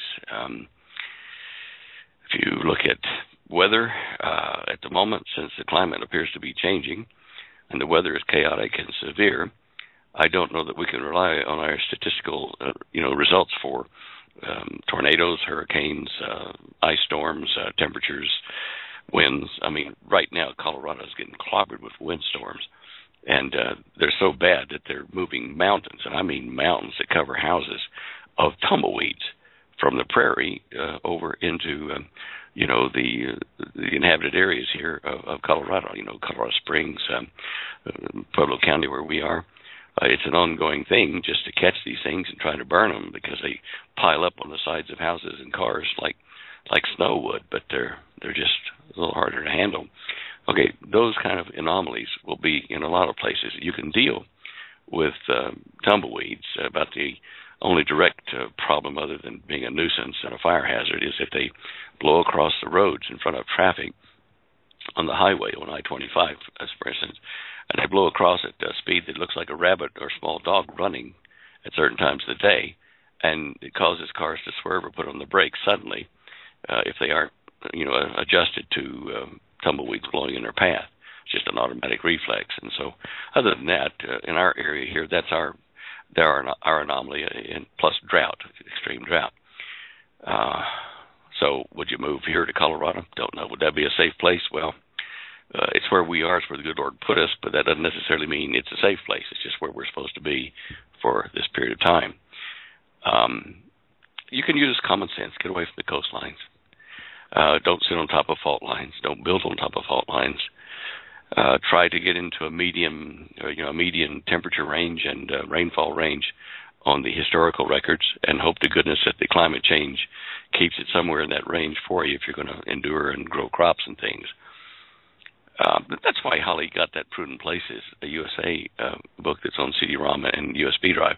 That's why she put it together, was because we got asked this question time after time after time over the last 15 years. And you have to ask a person, you say, well, look, where's a safe place for you? Or where's a wise place or prudent place? And we'd say to them, well, where do you live? What kind of work do you need to do? Are you able to move to wherever you want to? Are you aged and need hospital care and stuff close by? Can you deal with altitude and lower oxygen levels or not? So there's about 75 different parameters you could ask to kind of try to figure out where a person might wisely go. In the end, the individual can take the data that she's made available on these huge maps down to county level and city level of all kinds of different threats, and look at that. They can look at that in their area and say, well, I'm good off where I am. I can deal with the threats that are in my area. And believe me, there's no area without threats of some kind. Or they can say, well, look, I'd rather be such and such a place and take my chances with, flood versus where I am now. Fine. I'd like to move to some other place where there aren't so many nuclear reactors close by. Well, fine. Here's how you find it. Other than that, I don't know how to answer the question generally for everyone, where is a prudent place or a safe place? The climate changes are going to go in a lot of places. It depends on where the spin axis of the planet ends up afterwards. Ice is melting quicker than they thought this month in the north, and sea levels are starting to rise and encroach on coastal dwellings. We definitely have a threat of nuclear war from Putin and his crowd over there, and because our administration is, kowtowing to Russia and to China, we are basically defenseless. And should, Putin decide to move on Israel, before he does that, he will be sure that we're neutered over here, which would be nuclear attack, which he's already said they could absolutely burn us to the ground with nuclear attack, especially since America has a policy of wait until they hit us before we strike back. Let's let them hit us in the face first, and then we can fight back. Well, one hit from this kind of nuclear arsenal would definitely destroy America's ability to defend themselves or Israel. And at that time, then we will be facing nuclear fallout, EMP damage to equipment and stuff like that. In fact, one of your listeners emailed me a while ago wanting to know about something he'd heard about Faraday cages, to shield your radio and electronics and stuff from EMPs over the United States, whether they are caused by the sun or by the enemy or whatever. Whenever I've talked about making Faraday cages, they're out of conductive material like fine wire mesh or just solid metal, and you build a box, whatever size you want, to hold the things you're trying to protect from EMP damage inside of it. Now, I always say to ground it, put a wire from that cage and stick it onto a 8-foot pole, copper pole driven down into the ground and into moist ground, so that the charge doesn't build up on the outside of the Faraday cage and then re-radiate radiation, which might damage stuff inside the field. Now, that would take a pretty intense EMP strike, and if you lived right underneath where that happens, this would be a requirement, I think, to go in and ground your Faraday cage, or your Faraday cage made out of a metal trash can with everything inside of it. We do suggest that you try to put in like foam, or like polystyrene foam or something like that, polyurethane foam on the floor and of your cage inside, so that all your objects are electrically insulated from the Faraday cage itself, so that no bleed off frequencies can build up and zap your equipment inside. So safe way to do that, that listener, is grounded, and then you've got the best of both worlds. Okay. So a poor man's Faraday cage, let's just say a metal garbage can with a lid inside your electronics. Piece of foam down at the bottom. Right. Okay. And then a wire going to a copper pipe that's driven into the ground. Water pipe would be ideal. Okay, good. Now, one other thing, you can't just take these store-bought metal cans, trash cans, and shove the lid on and call it good. You can't have any air gaps or any open gaps between the lid and the can, and sometimes they're not made to fit as snugly as you'd want. So what you do is you take some aluminum foil and you wind up a bunch of that to put around the rim of the garbage can, and then shove your lid down on top of that to make a very strong electrical seal around that. It's a thing people forget sometimes, but yeah, it's and here's the sad part about this. There's no calendar published that says you're going to get an EMP strike on such and such a date at such and such a time, and that'll be the only one you get. Because if there were, you could be sure everything was in the safe cage at that time, take it out and use it without concern. We don't know how many EMPs are going to strike us and how far apart they will be.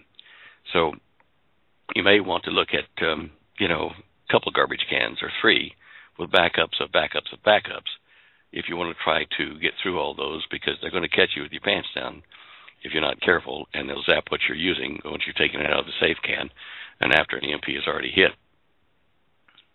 No, that makes sense.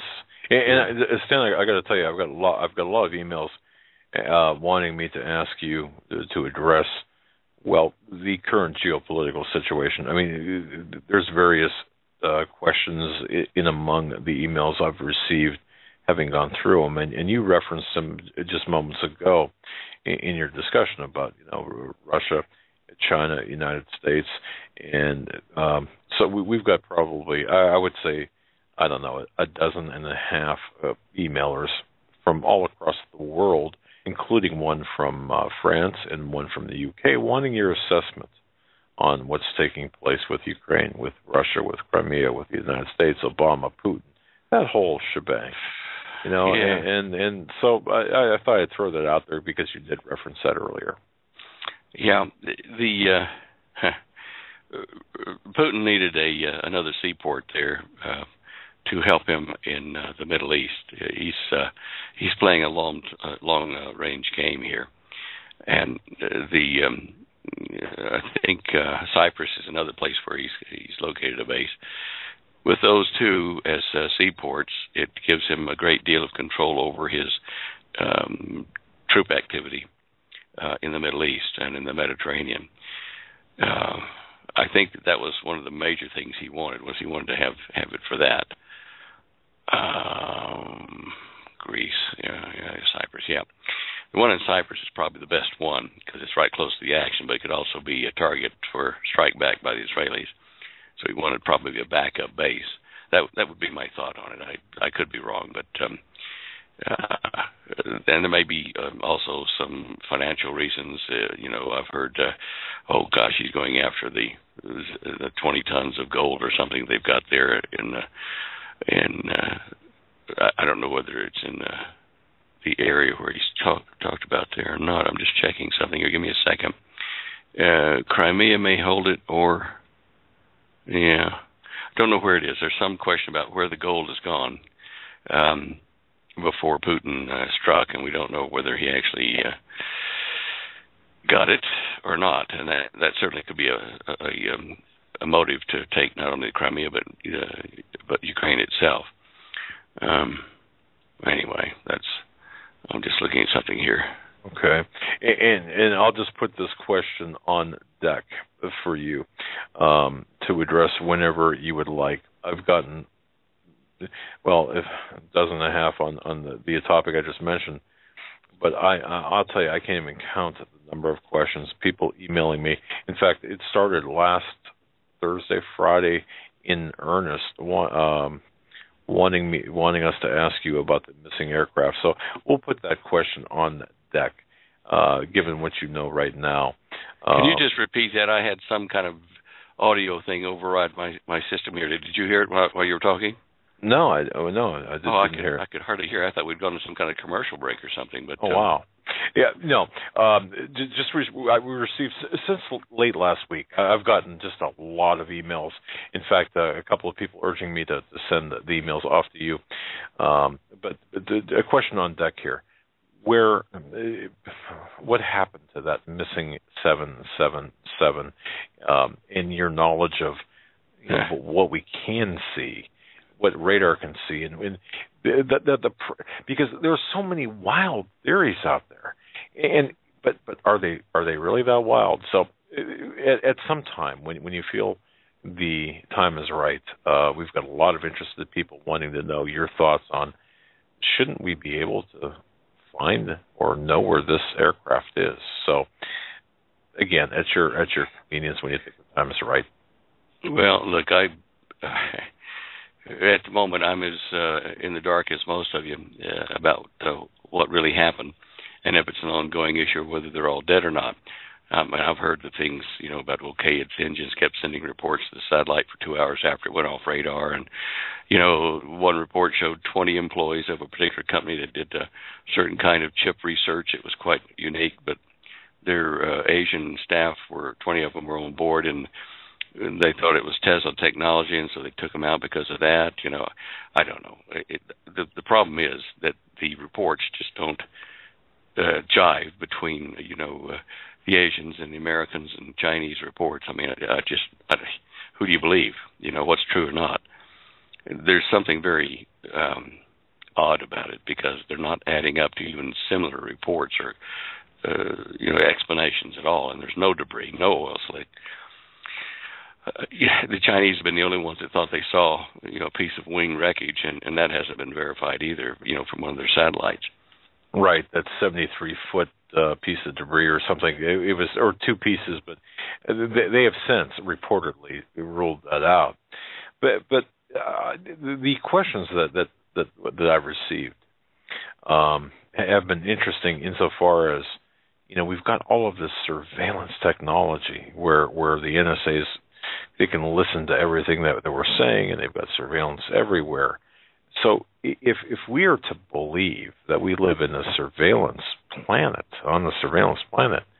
wouldn't it stand to reason that this plane really is not missing? It might be hidden from us, the uninitiated, the unwashed. It's known to high levels of government where this aircraft is. Wouldn't that sound reasonable, or is that just a fairy tale? I would think so.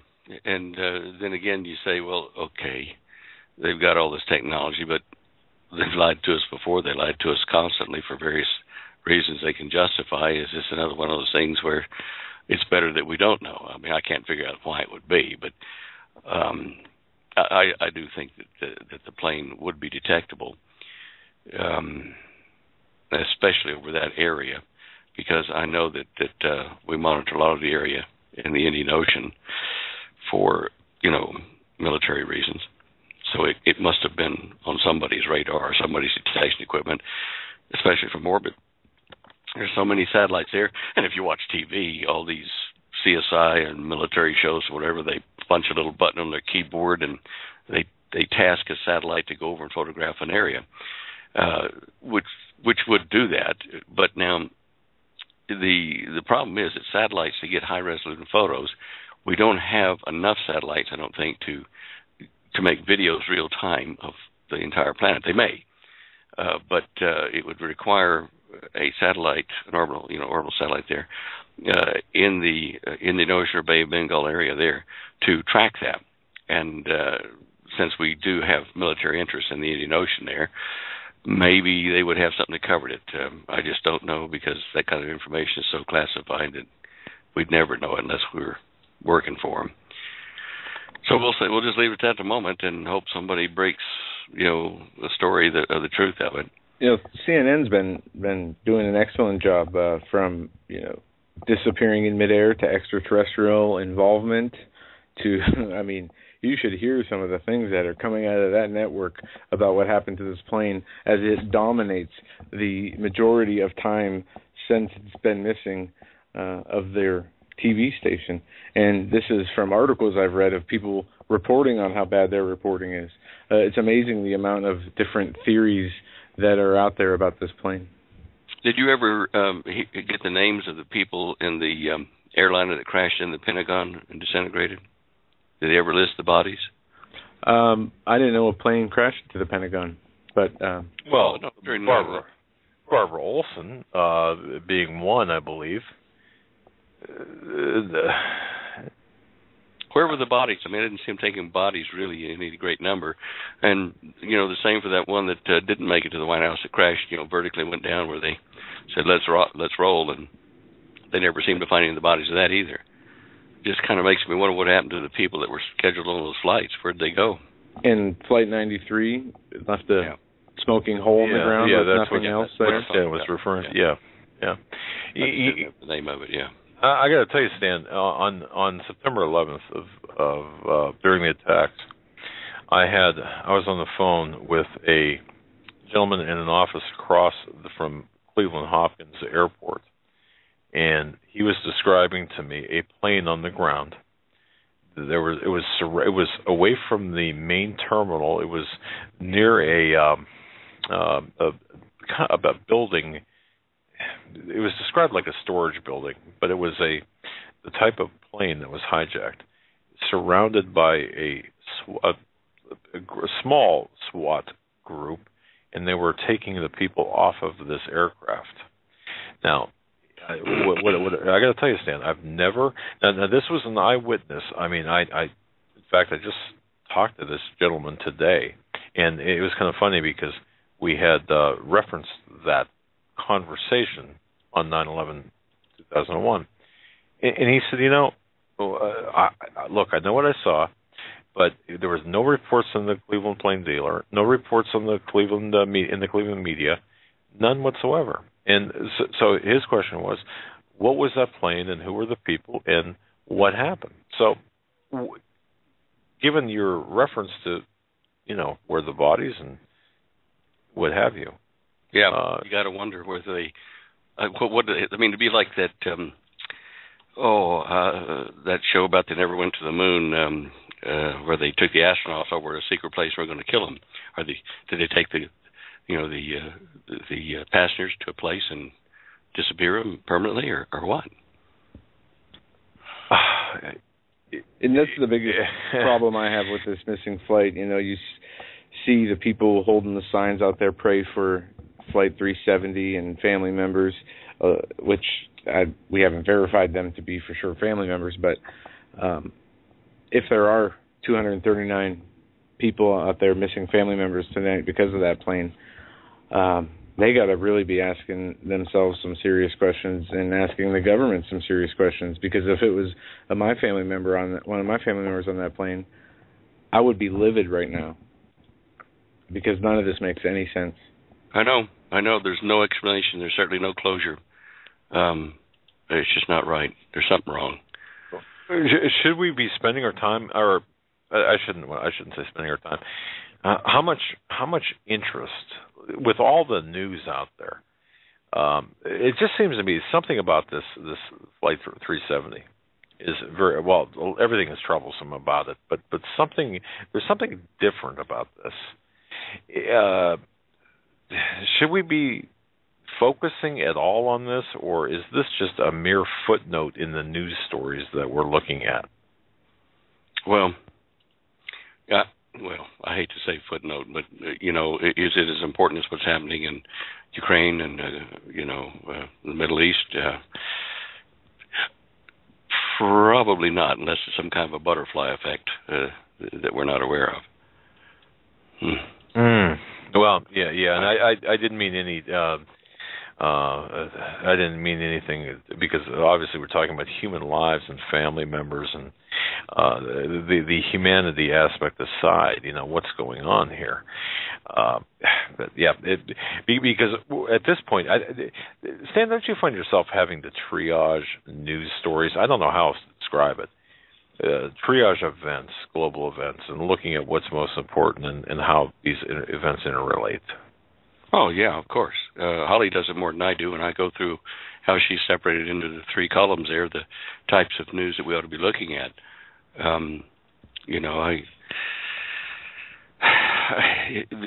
things are so interlocked at a political and economic and weather and warfare type level that you need a supercomputer, and I'm sure that would help you entirely to figure out the outcome, because it could take something as simple as some particular diplomat that was going to sign a paper in the UN, his plane crashing or him dying or whatever, and throw the whole world into turmoil because that particular meeting, or his particular presence there did not take place.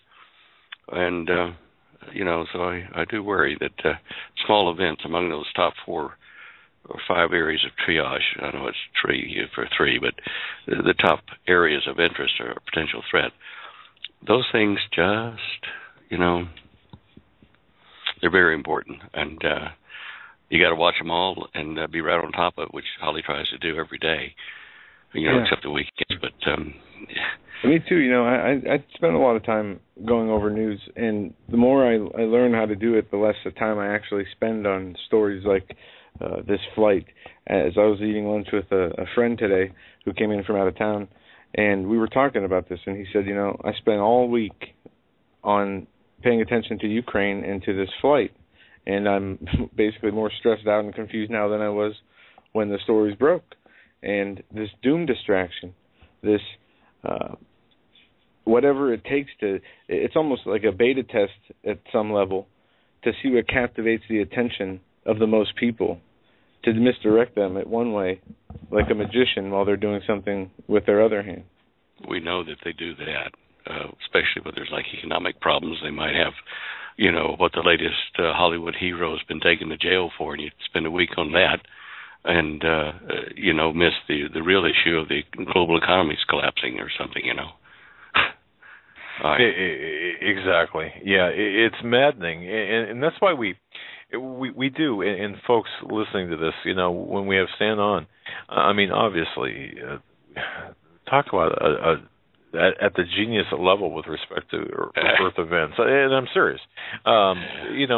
Physics, matters of physics and everything, but in the real here and now, the news stories that people are getting barraged with, we're looking at this and saying, yeah, we understand the big picture. We understand that we're being lied to, but out of all of this, where are you looking? And that's why we come across and ask you, what's on your radar, and you can tell us. Obviously, I try to do the best I can, but yeah, I rely on Holly a lot because she gets up and starts gathering up before I get up, and then we talk about it and try to figure out what's really going on, and whether we're being misdirected by the magicians of this age. Lord, what they might be trying to do is, with so many baby boomers and the increase in Alzheimer's and autism and these different diseases, maybe they're trying to confuse the older generation, genocide via confusion of the mind, with the increase of stories. Did you see the story of the pastor who admitted to his congregation of an affair some 20 years ago, and as they were talking with him, he dropped dead of a heart attack? Yeah, I saw that. Oh, wow. And I believe many people are on edge like that for whatever reason. Maybe it's a past event, maybe it's something that they're going through, but this adds to the hysteria that is then is used to tailor the news to us, depending on the level of chaos they want our minds to be in, or whatever state of chaos they want our minds to be in. Yeah, they herd us to the gate they want us to be running through. And, sometimes I take my mind off of all this to back off for a second and come back with a clear mind and try to look objectively at things, because you do tend to. Yeah. Right. People, one of the great ways I heard it being described is that each news story is a dot or a thread. You can't see the big picture if you're focused on one little dot. You need to get rid of the fear of men and of the things of this earth, only fearing the Lord. Then get us back and use your relationship with the Lord to discern through these things. Otherwise, I see how people drive themselves crazy. I understand why it says in the Bible, people's hearts will fail them for fear for what is coming upon the earth. Yeah. Holly says to me, you don't get affected by all this stuff as much as I do. This is really depressing looking at this every day. And she's right. I filter out a lot of things that are down in the lower triage area and hit the highlights and say, well, that's maybe what's happening. And if it is, okay, can we do anything about it? Well, maybe not, or maybe yes, and then take action on the basis of that.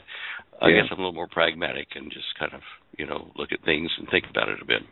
For my wife and her family and some of my family who's starting to really pay attention, now that they are understanding things better, one question keeps popping up between them is, how can you cover these news stories every day and have a good attitude?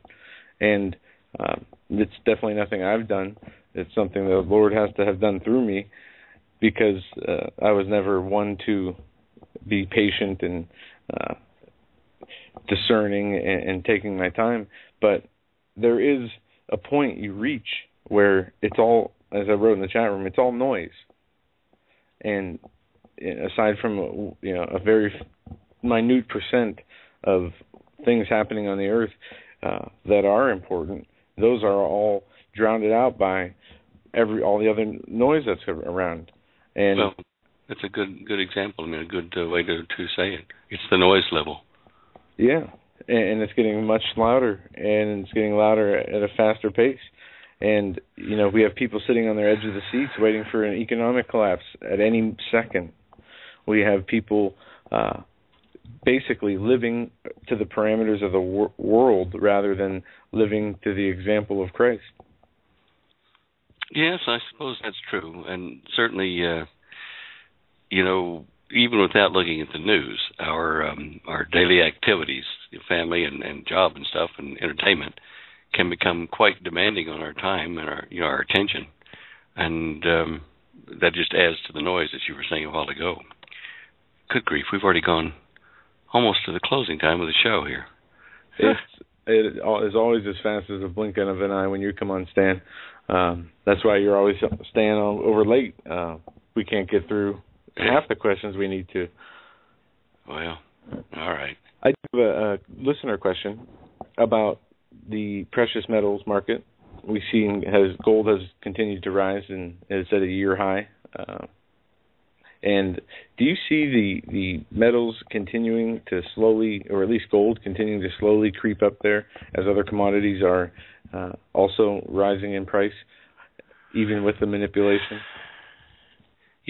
It's anybody's guess. I've been wondering, I'm trying to balance prophecies in the Bible about the rich men will throw their gold and silver in the streets as cankered or rotten, no value. And I kind of thought, well, that'll be when resources like food and water, electricity, when those things are in very short supply, that the gold and silver will be useless because people won't want to sell their stuff because they want to use it. Gold and silver are only in an economy that's, everybody's eating and things are balanced and, there's plenty of supply of whatever you need. That might be when the gold and silver the Bible talks about becomes cankered. On the other hand, because there's so much attention given to buy gold, by all these brokerages and people that sell gold, buy silver, buy platinum. Everybody's saying buy precious metals. Well, they're down 13, 19. They're down maybe a third or more of what they were a couple of years ago. And really, I don't see any signs of the upward push being rapid. And there may be a short period of time, weeks or months, where suddenly, the U.S. dollar will be devalued and gold and silver will be prime, and you can convert to U.S. dollars. I don't know whether it'd be converting to U.S. dollars domestic or U.S. dollars international, because they'll have a different exchange rate if they do what they're planning to do. The powers that be have probably got all the gold and silver they want for whatever they're manufacturing or will manufacture in their bunkers where they live, or will live, full time when things hit the fan. It's almost like Atlas Shrugged movie, where the producers in that book or movie were the wealthy who had developed industries to employ people and make the world better. So they took all their holdings, converted them to gold, and go to a secret place in a valley that's hidden by holographic images, and have their own farms, and they produce and exchange between themselves, and use produce and gold and silver between themselves as a medium of exchange. While outside that valley, the rest of the world couldn't tie their shoes anywhere. They couldn't run the rails. They couldn't do the coal mines. So no one was there to direct it and tell them how to solve their problems.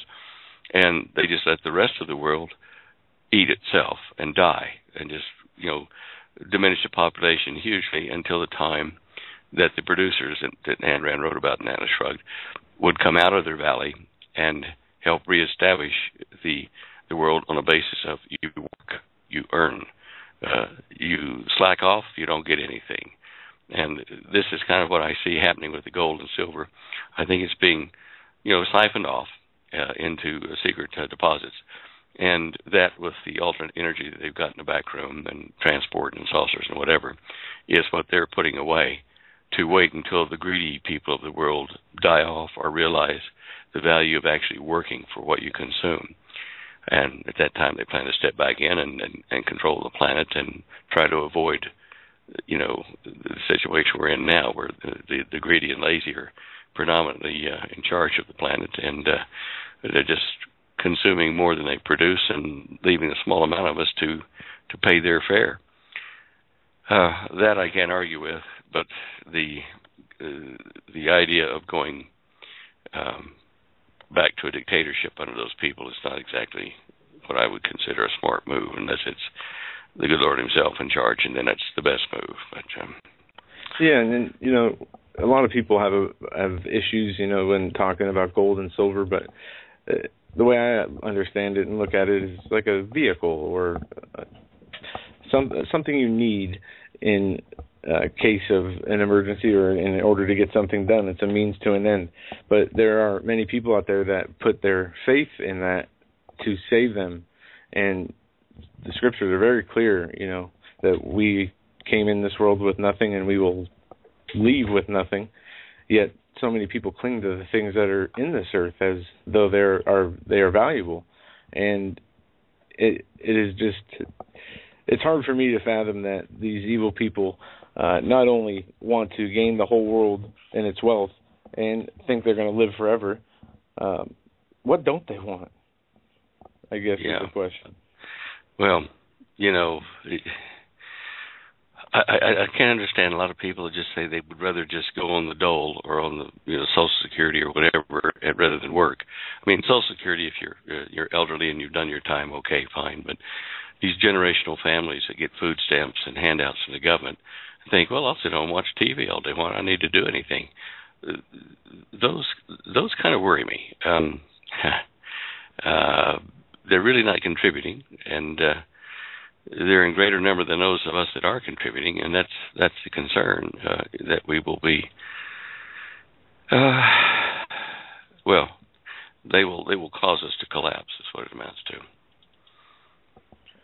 When you say collapse, you're talking about economic collapse. Not political. Okay. Political they may be, because they vote in the people that will give them the most for nothing. Gotcha.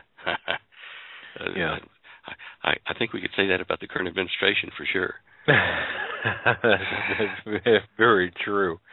Yeah. I got to tell you, Stan, of all the things that are on my what I'm looking at here, is really the shoe to drop on the economic in the economic menu.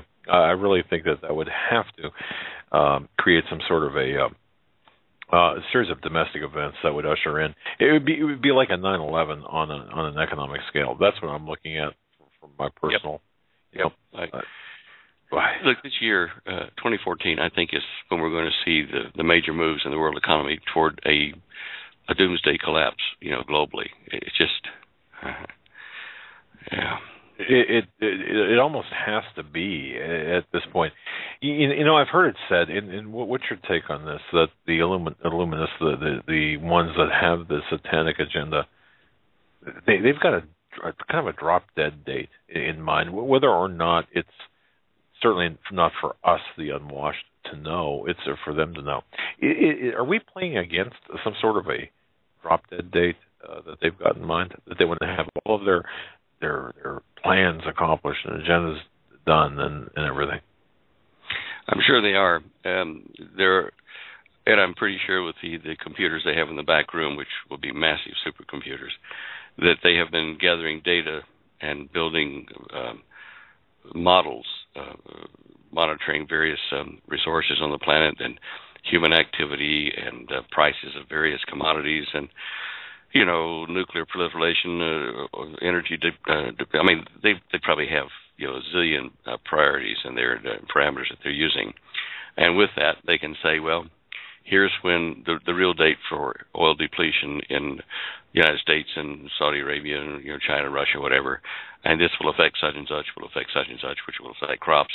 And okay, we've got solar data coming in, they'll say, and well, that means that our time frame has got to be before such and such happens. We're pretty sure this is going to happen on such and such a month or whatever. So they're looking at priorities of things, and they would have prepared themselves as best they can feel for such events. And out of that would come, the date window between such and such a date and such a date. We better have this done, and then the next date that done, and then, okay, when the big global collapse comes, well, that's probably going to be sometime this year. It's right there going.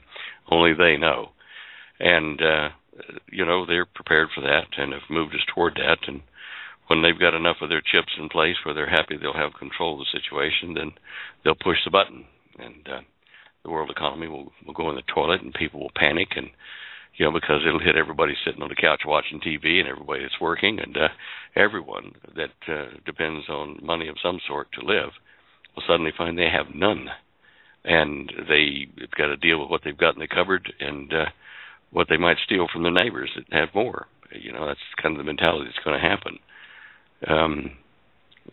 So anyway. That really, to me, right there, that entire paragraph that you just said to me is perhaps, I think is perhaps the most important thing that people should be looking out for. There will be this collapse. There will be, and people are looking for this trigger event. But I think we're already in the process.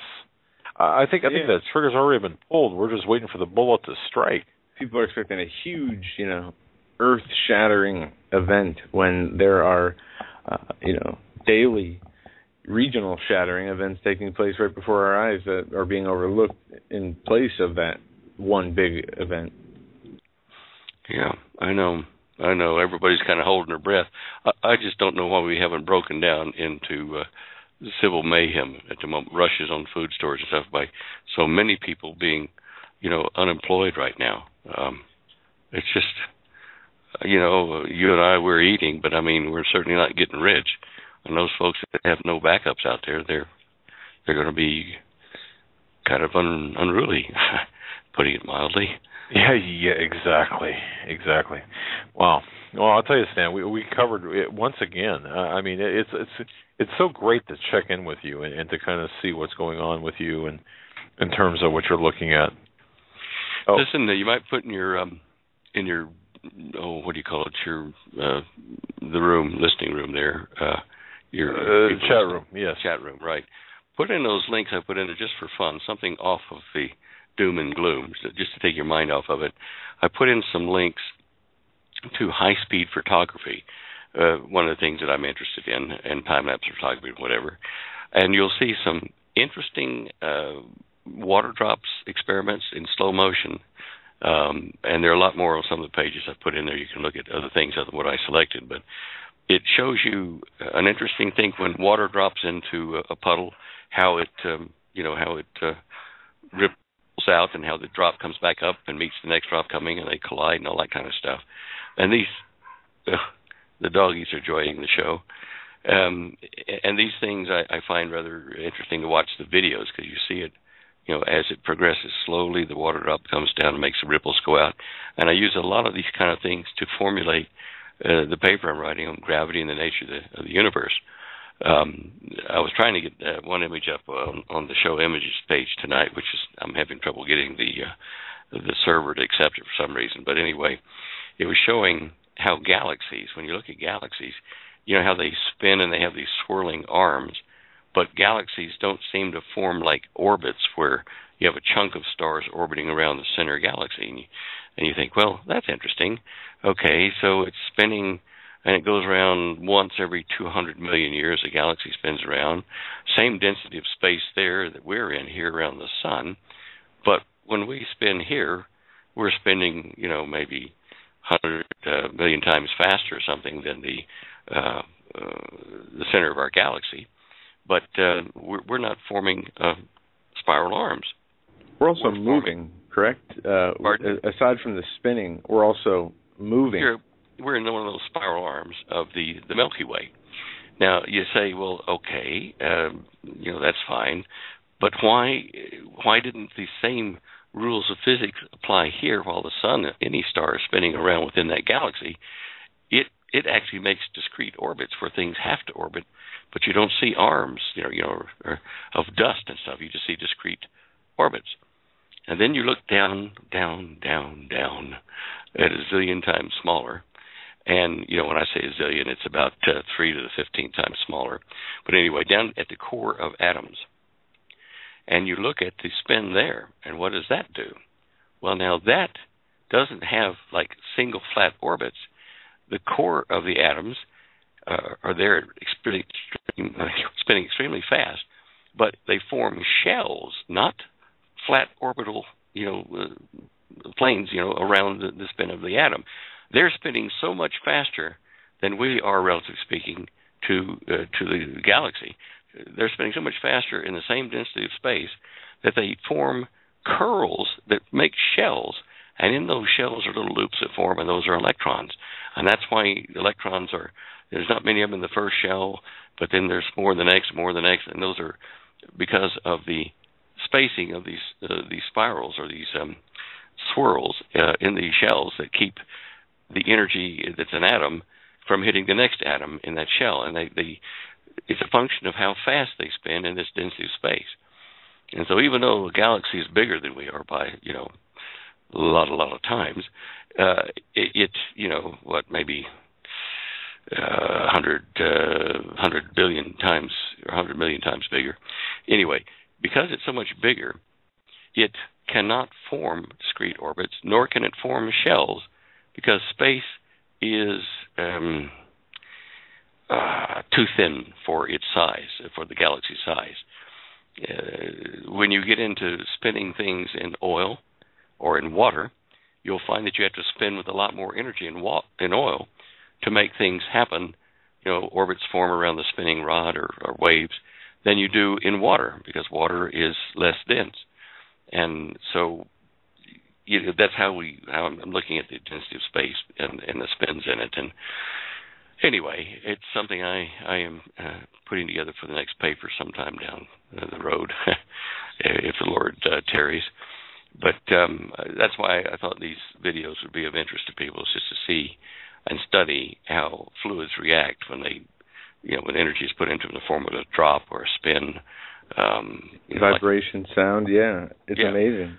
And you'll see things that are on these video sections of I think most of them are on YouTube if you transfer it across, and you'll see things that aren't particularly galaxies or science or physics, but you'll see like hummingbirds in slow motion, seeing how they move their wings at, it takes a 5,000th of a second for me to take a photo of them out here on the deck, get a good still photo while they're flying.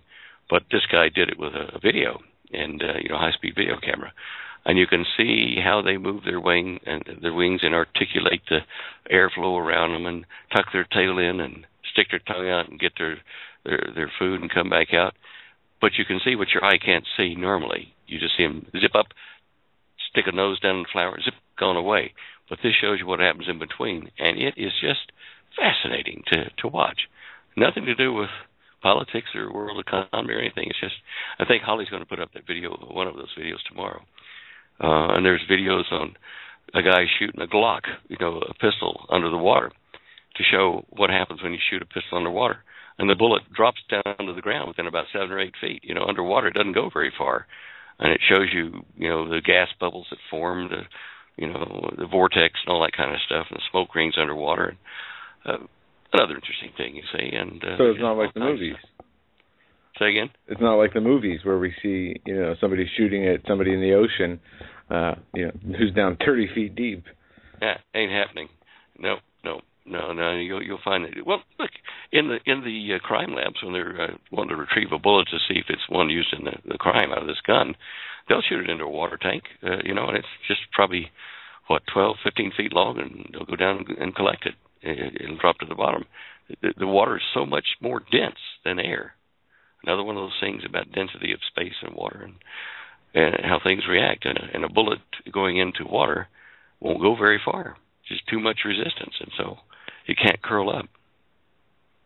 Very interesting. And the first time I've ever watched the effects of frequency on droplets of water, I was amazed at the different shapes, and it put a whole new perspective. It gave me a whole new perspective of how creation and our universe can work and what drives it. And now we know they have these non-lethal sound weapons, and they have the gang stalking where they target people electronically, and it can change their moods from happy to depressed to angry, and this all being done by frequencies we can't hear.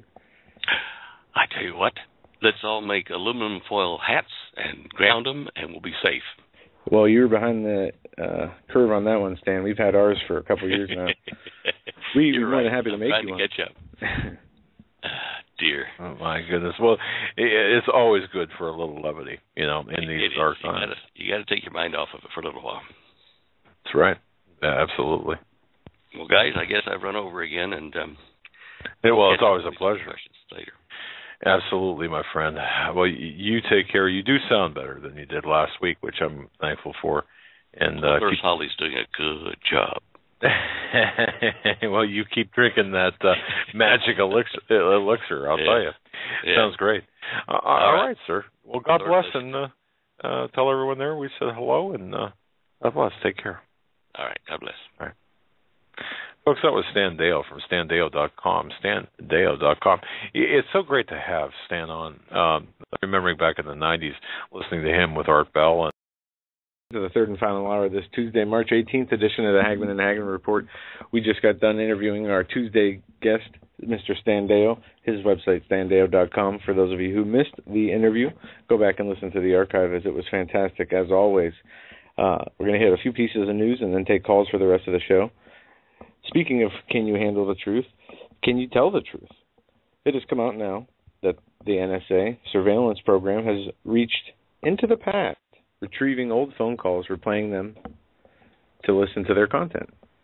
This from the Washington Post. The National Security Agency has built a surveillance system capable of recording 100% of a foreign country's telephone calls.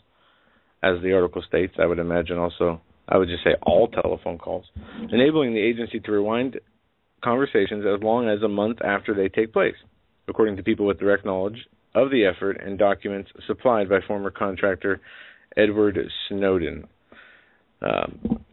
It goes on to explain the mechanisms by which they use to do this, and interestingly enough, there's a graphic. It is called Mystic, and it is a picture of a wizard. And this is the cover page for the documents, which explain how they go about doing this. And I have a quick audio clip from, I believe, the Washington Times or Washington Post on this story. Here it is. It's only 48 seconds, and it'll give you a little bit more explanation. The U.S. National Security Agency has technology enabling it to record all the phone calls of an entire country and replay them later. A report based on leaked documents by former NSA contractor Edward Snowden says the technology functions like a time machine by being able to reach into the past. The Washington Post cited the report uncovering the NSA capability to collect 100% of the calls of a country and reach as far back as 1 month with the tools called Mystic and Retro. The leaked documents say the tools can retrieve audio of interest that was not tasked at the time of the original call. U.S. officials have defended NSA programs, saying they were needed to thwart terrorist attacks, but they failed to present any evidence showing a single such attack having been able to prevent these techniques. All right. Now, my question is, how many billions of dollars in manpower hours did it take to figure out how to use a recorder? They've been able to record phone calls.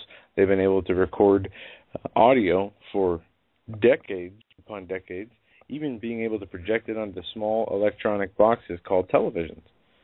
It's not really a new technology.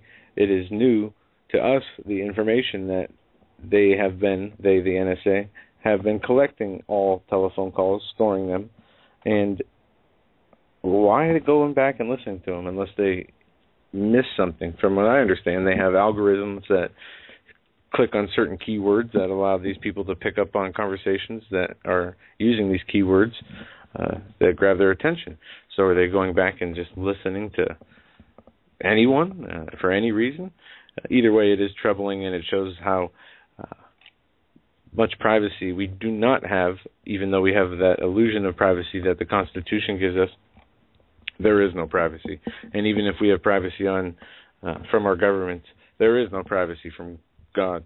So, is this surprise anybody? I don't think it does. It's just another, point case. If we were going to do this by trial, it's another piece of evidence against the government Gestapo and how it has encroached on the rights of the people and continues to do so. A few pieces on Obamacare, then we will get to phone calls.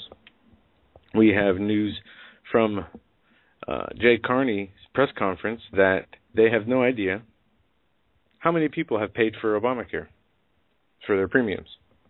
Yet people are losing money, getting hundreds of thousands of dollars in doctor's bills. There was a story of a man who did enroll, who did pay, who now owes $407,000 in doctor bills, having insurance through Obamacare.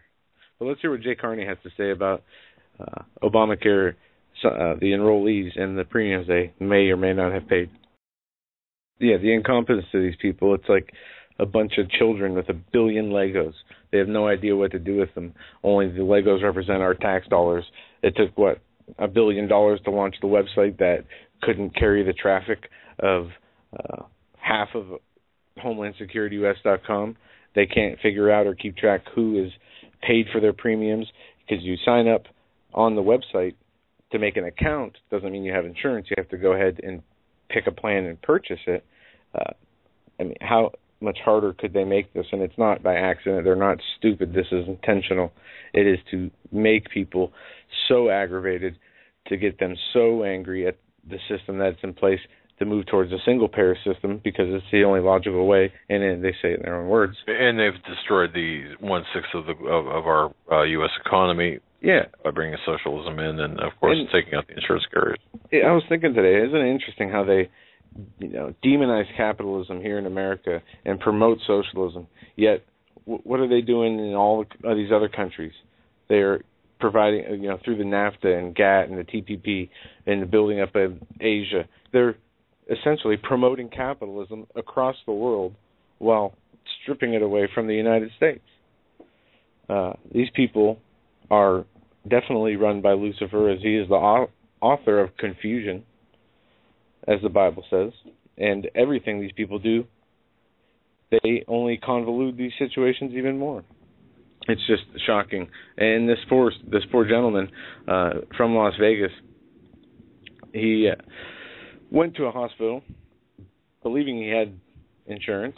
The Las Vegas man, his name is Larry Pisach, paid the premium on his Nevada HealthLink insurance plan in November. But as far as February 25th came around, it wasn't clear who the company was covering him. The retired civil engineer had a triple bypass on the 3rd of January, now has a $400,000 plus medical bill. He was interviewed by the Review Journal on the 25th of February, and this is one example of thousands of people who are having major issues, either being cut off of their insurance, being told they don't have insurance when they do, being told they have insurance when they don't, et cetera, et cetera, et cetera. Now, we have Obama today making a statement about Obamacare to immigrants. On Tuesday, President Obama sought to assure illegal immigrants that they can also sign up for Obamacare without worrying that the immigration people will come for their family members who are in the country illegally. In an interview with Univision Deportes, a Spanish-language sports radio show, Obama said immigration officials won't have access to personal information that consumers provide when signing up for health care on the new exchanges. Well, the main thing for people to know is that any information you get, asked with respect to buying insurance, does not have anything to do with the rules of governing immigration. And you can qualify if you are a legal resident if you are legally present in the United States. What's a civil class getting your citizenship by taking a test and learning about America? I guess it's semantics anymore. If you're here, I guess you're an American. So I wonder if he has that attitude when traveling abroad. I'm in Russia. I'm a Russian. And what don't people understand, the bureaucrats understand about illegal aliens? The word illegal. Look, that's racist. And illegal is a term, just like jihadist. Did you see the banning of the word jihad? I saw some reference to that.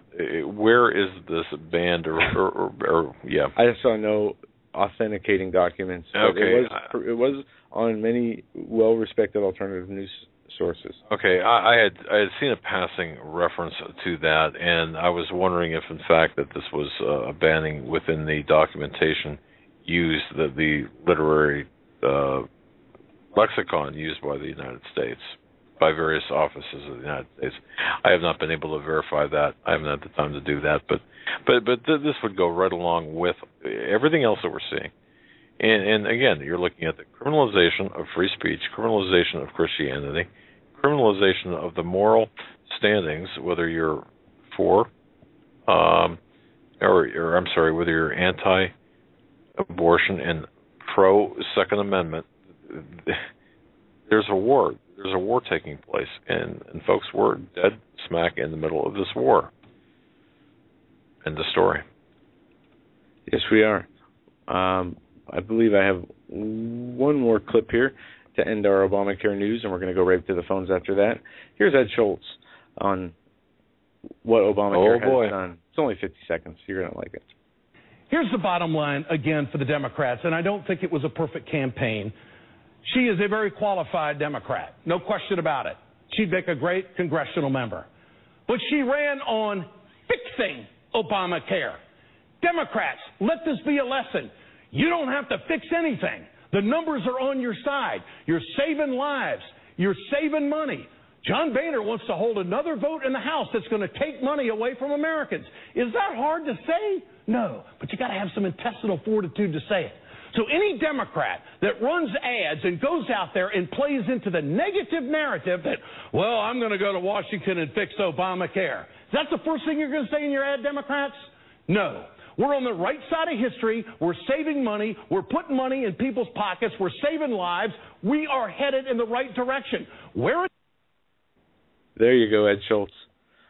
Way to just completely take a coherent thought and run it right off the deep end of a cliff.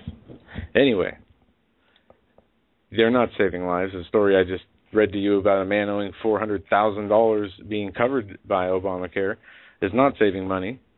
The only thing they're doing, or the only money they're saving, is for the insurance companies that they are bailing out due to the lack of enrollees of Obamacare.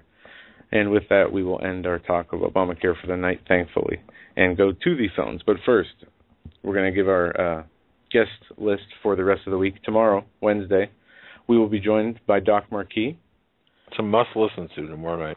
Yeah, it's going to be a two-parter. One part before the conference in Florida, which he is a speaker of, and then the second part will be afterwards, where he'll be able to go over much of his 3-hour presentation he's put together, not wanting to really give it away too much before he gives it in Florida. And then Thursday, a very special show with Tom Horn and Steve Quayle. It's going to be a great show, as always, when those two get together. Steve's new book, Xenogenesis. I got to tell you, I really think it could be. It plugs the holes from Angel Wars, really from Genesis 6 Giants, True Legends, and Angel Wars. This kind of is the icing on that cake of books, Xenogenesis, and I'm very humbled to have several pages dedicated to my report. That's not why you're singing such high praises of the book. No, not at all. No, seriously. I'm kidding. I know Steve's a great author, and I'm looking forward to reading that book. Actually, there are a lot of questions I had that were answered by this book with respect to some of the technical transhumanistic elements here, because transhumanism is really far down the road. People don't understand how far down we are with transhumanism. So this is a big deal. This is a good book.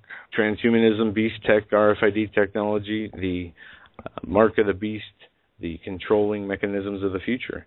And then Friday, we will be joined by Augusto Perez, and with him might be Brother Marcus, which I do need to call and confirm either way, so I can give you guys a for sure tomorrow, and I will do that.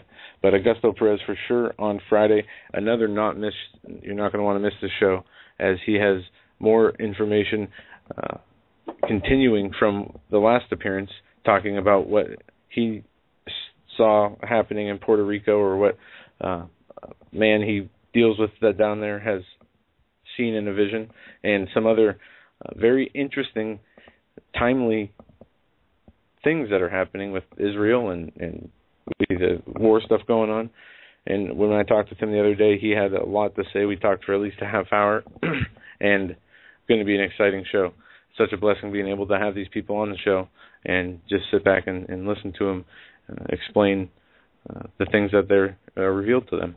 But anyway, Doc Marquis Wednesday, Tom Horn, Steve Quayle Thursday, Augusto Perez Friday. Great lineup. Now let's go to the phones. And we're going to go to area code 262 first. Looks like you've been on hold the longest. Thanks for your patience. You're live on the Hagman and Hagman Report. Hey, how are you today? I'm doing well. Fantastic. Go ahead. Yeah, you guys everybody's talking about this plane missing and Crimea, and everybody's all up in arms and confused. And I'll tell you, it's all pretty much, to me, related. And this whole mystery about the plane crashing, either it's the angry leprechauns or the Martians or the midget in Motown, it's a hijacking, it's a 10-year-old shoe bomb. Look, what I think you're looking at, what you're seeing, is continuity of government in action.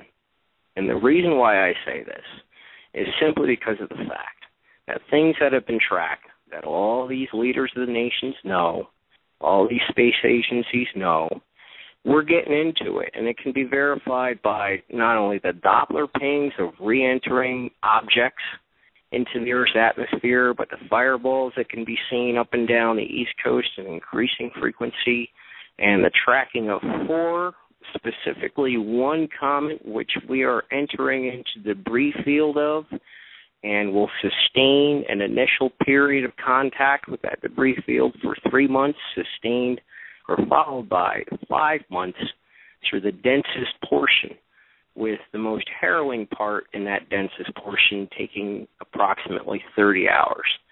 Now, the reason why this would be tied into the Crimea is because the path of this object apparently seems to dive down above the Earth.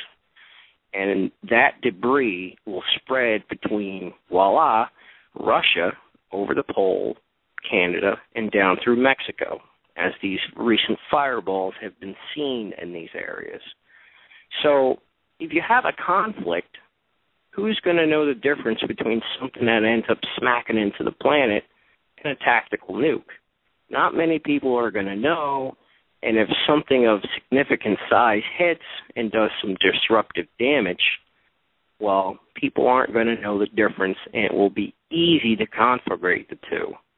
Now, the RAND Corp has a policy of stating that if there was anything significant to come, re-enter orbit, something like an asteroid or something like that, that they wouldn't tell anybody because they wouldn't want to disrupt society.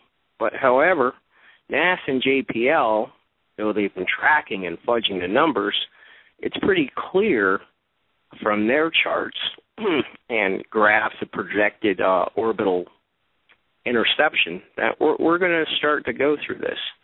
And it's even biblically stated. You can ask Steve Quayle, ask some other guys about the Feast of Trumpets, the hailstones from God, the angels throwing down the incense from heaven, all that sort of thing.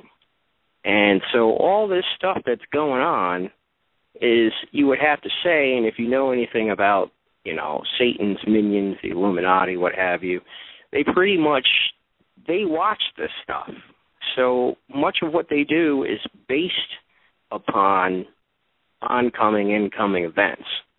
And it's no secret this stuff is out there. It's only secret to people that don't know.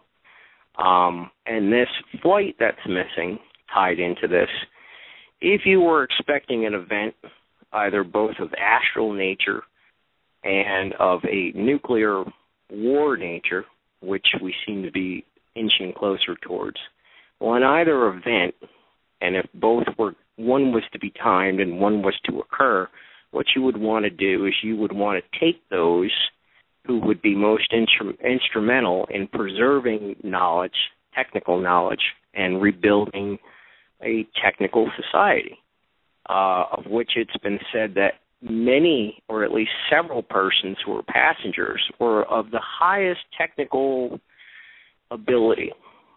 Some of the best tech minds. Some worked on secret military projects. Some worked on a lot of these communications and internet technical stuff. They were very proficient in their field. And so, given the space of time of what's being tracked and given the protocol of continuity of government giving them a 30-day notice, what better way to hide away these persons than to take the plane that they're on?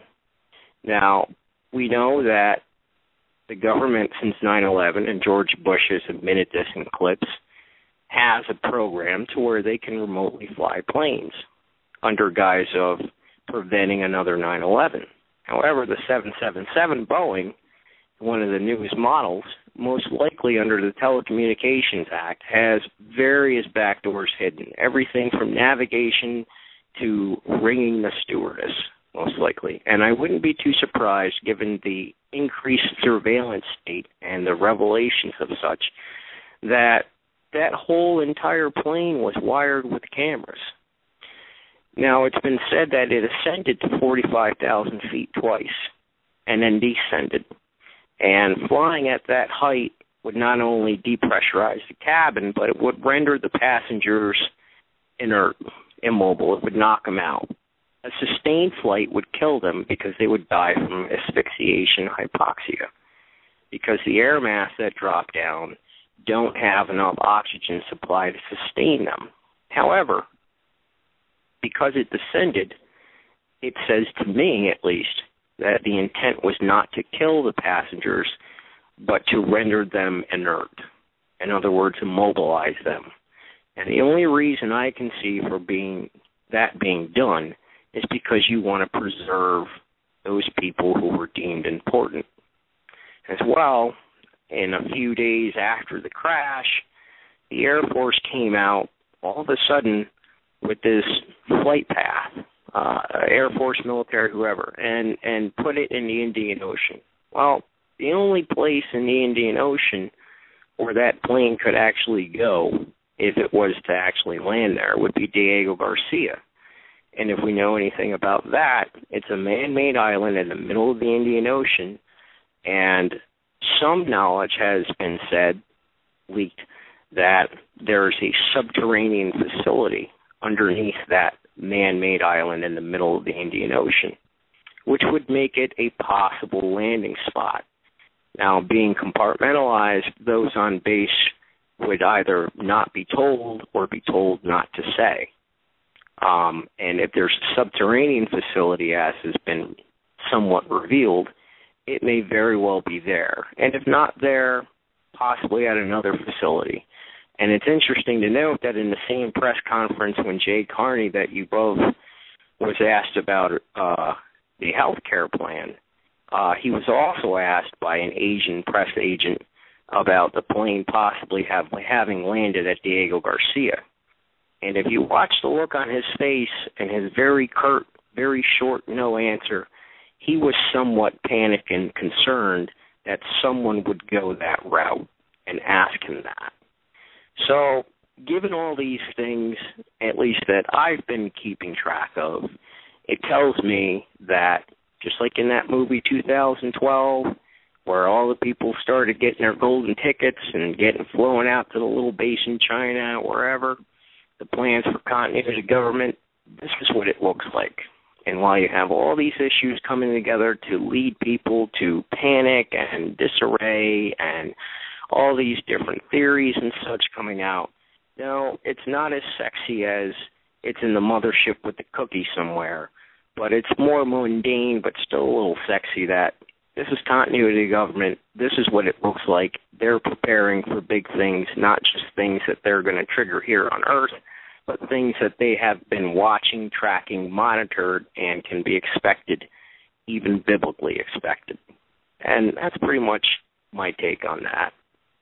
Wow. Well, you certainly ran the gambit of topics, to be certain. Let's just touch on the most recent one, the plane. Where is it, and why is it where it is, based on your research? Well, as I said, continuity of government. It could be. No, I get that. Is there a specific objective or plan for this plane, I guess? The objective or plan for it? Right. Well, there's no plane. It's the passengers. As I stated, it's been said and revealed that there were several, I think 14, maybe a little bit more, several of some of the top minds in the tech industry on that plane.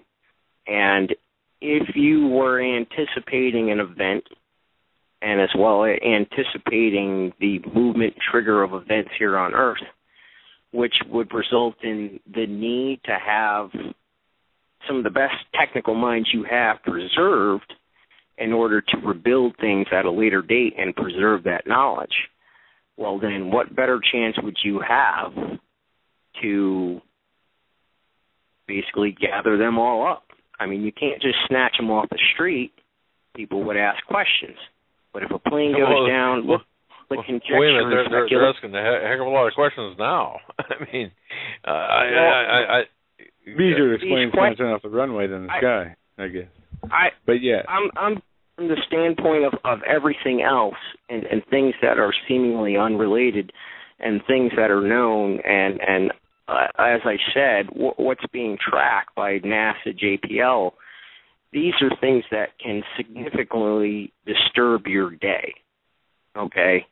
And given that, yes, you have economic malfeasance, you have the oncoming collapse, but all these things between economic collapse and wars, they are all meant to distract you from looking up. Because again, and you guys quote scripture a lot too, and the bad guys are spiritual. You know, they know what's in the Bible is real. They hope most people don't know, but they know it's real.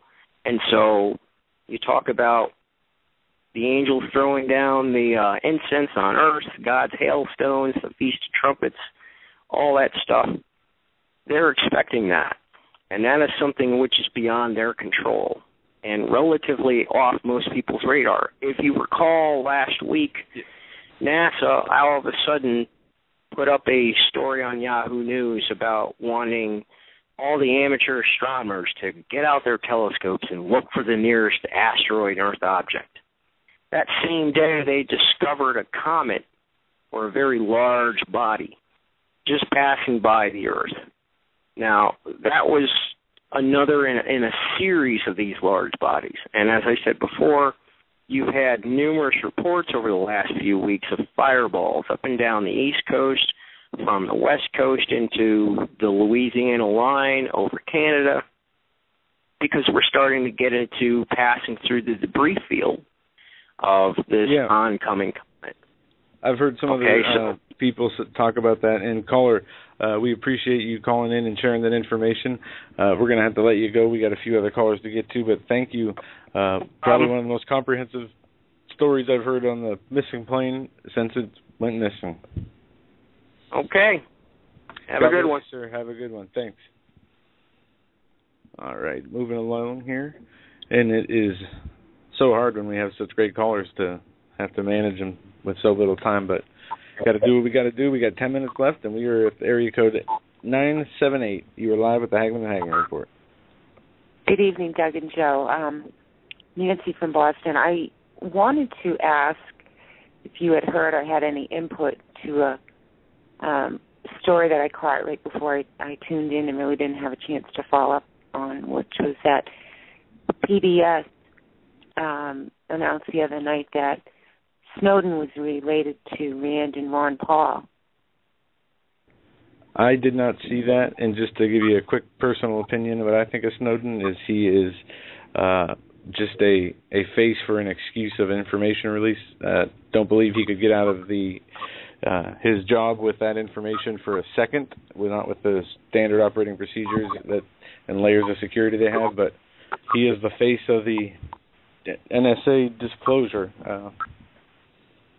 Okay. On the other hand, I am aware of what.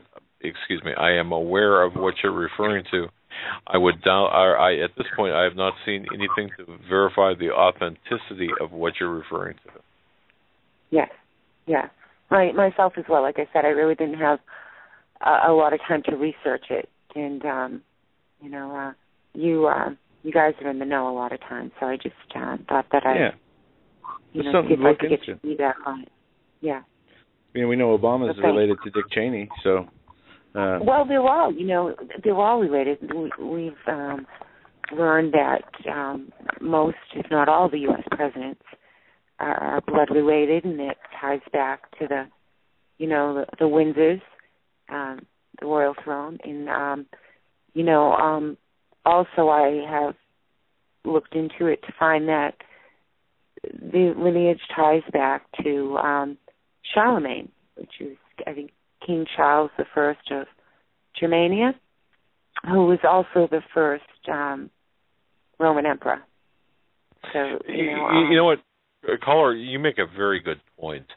If you trace the lineage of the people in power, the presidents of the Western or United States presidents, as well as the royalty in the UK, you'll find overlap, and it's extremely important, especially when we're talking about the end times. Yes, it is. I've called in before. I think in December, shortly before the Christmas holiday. Emphasizing it's the Bible is a book of genetics, and this is the story unravels. It's all about genetics. I'm a strong believer in the two bloodlines. I remember your call. I remember specifically your call, and you're right on the money with respect to the genetic aspect, the DNA, the bloodlines, and this being part of the deception. And you know what? People just don't seem to get that, do they? Well, it's we have been taught so differently, and what's in the Bible, and but the truth is there for people with eyes to see, and it's something I woke up to several years ago, and people, I witness it, and people look at me like I have 3 heads. They don't want to. Exactly. they don't want to believe it. And, you know, I remember this story coming out several years ago about the 12-year-old girl that tied in the lineages. She liked doing family trees. George W. Bush was in office at the time, and she decided to do his lineage. And in doing that, started to know other presidential lineages and, you know, the elite. And tied it back to the British royal throne. And, you know, as adults in the movement, did further investigation based on that and tied it all back to Charlemagne based on documented history, which is pretty significant when you realize the Vatican whole role in this, and that it would be the first Roman emperor, you know, King Charlemagne, to tie it back, which, if you want to go further, goes back to the Canaanites, you know, the line of Cain, which, you know, I will comment to people that particularly say that they don't believe in God or, you know, the Bible because, you know, why he's a God of murder. Why did he have his people, you know, order his people to kill? Well, you know, why did he send them into the desert to kill the Canaanites? You know, specifically he was trying to protect his people from a lineage that had corrupted his DNA of his children. You know, and it does sound astounding. It did to me. I kept doing investigation and work on it and studies on it myself because it sounded so crazy that I just had to I had to prove it wrong. But every corner I turned, I found something else significant to tie it in. And so, you know, the announcement on PBS the other night really blew my mind to find that out. Because intuitively I believe it. And I believe that when I look into it, I'm going to find out that it can be proven. Read Matthew chapter 13, if you have not, and that will explain exactly what you were talking about. And sadly, those who refuse to, or those who just take stories without the context or understanding of the whole story is something they do to use to say, oh, how can you, believe and serve in a God who commits genocide? And it's a lack of understanding of Christians of how and why things happen the way they did that people can't explain themselves and explain through the biblical words themselves what was going on. Exactly. It can be all proved in the Bible. And, you know, a lot of times you go into the churches and they dash around the Bible with verses, but it's a story that needs to be read from front to cover and looked at it in its whole perspective. You know, but that really blew my mind that PBS came out and said that, because the devil does reveal his plans. And if you don't believe it, you know, and don't follow up on it, you're going to be hoodwinked. Yeah, it says we should not be ignorant of the devil's devices, and we should not. But first and foremost, we should not be ignorant of the Lord and his ways, as only understanding the devil's ways will get us nowhere if we don't understand the Lord. We thank you so much for the call. We are within 2 minutes left of the show, and God bless you, and have a great night. Thank you. Good night. Well, another show going by so fast, and Stan was great tonight, and the few callers we did get were very interesting and had some good takes on things. And to the last caller, as I said, read Matthew chapter 13. It's the parable of the wheats and the tares, the parable of the sowers, of the good seeds and the bad seeds. And I didn't want to interrupt that last caller. Steve's book, Xenogenesis, gets into the DNA, gets into the transhumanism, and that's why I'm kind of interested with what Tom Horn has got to say, and both Steve and Tom Horn, a roundtable discussion of this, the DNA, the harmonics, all of this, and of course it goes back to Tubal-Cain and the Cain lineage, and is very, very important. So, yeah, you're right. All right. With that, we are going to sign off. Tomorrow, Marquis will be with us for the whole 3 hours, And I know one thing we're going to be discussing are the 10 plagues of Egypt. Oh, yeah. And there's a reason, and we'll get into that tomorrow. I got to tell you something. I am not familiar with how that plays out, or to be more clear, I'm not familiar with the 10 plagues as they relate in the Bible, or how that's interrelated. Reading the Bible at first for me, that starting to read it from the beginning, when I did start to read it, it was kind of hard to understand. There's a lot of great movies that if you watch them, not that you take what they show in the movies and believe it, but then you go back and read the Bible, it kind of clears things up a little bit, but it's always the prayer in that time with the Lord that you spend that will give you the answers you need. With that, we're going to sign off for the evening. God bless each and every one of you. Stay safe until tomorrow. We'll see you back here at 8 p.m.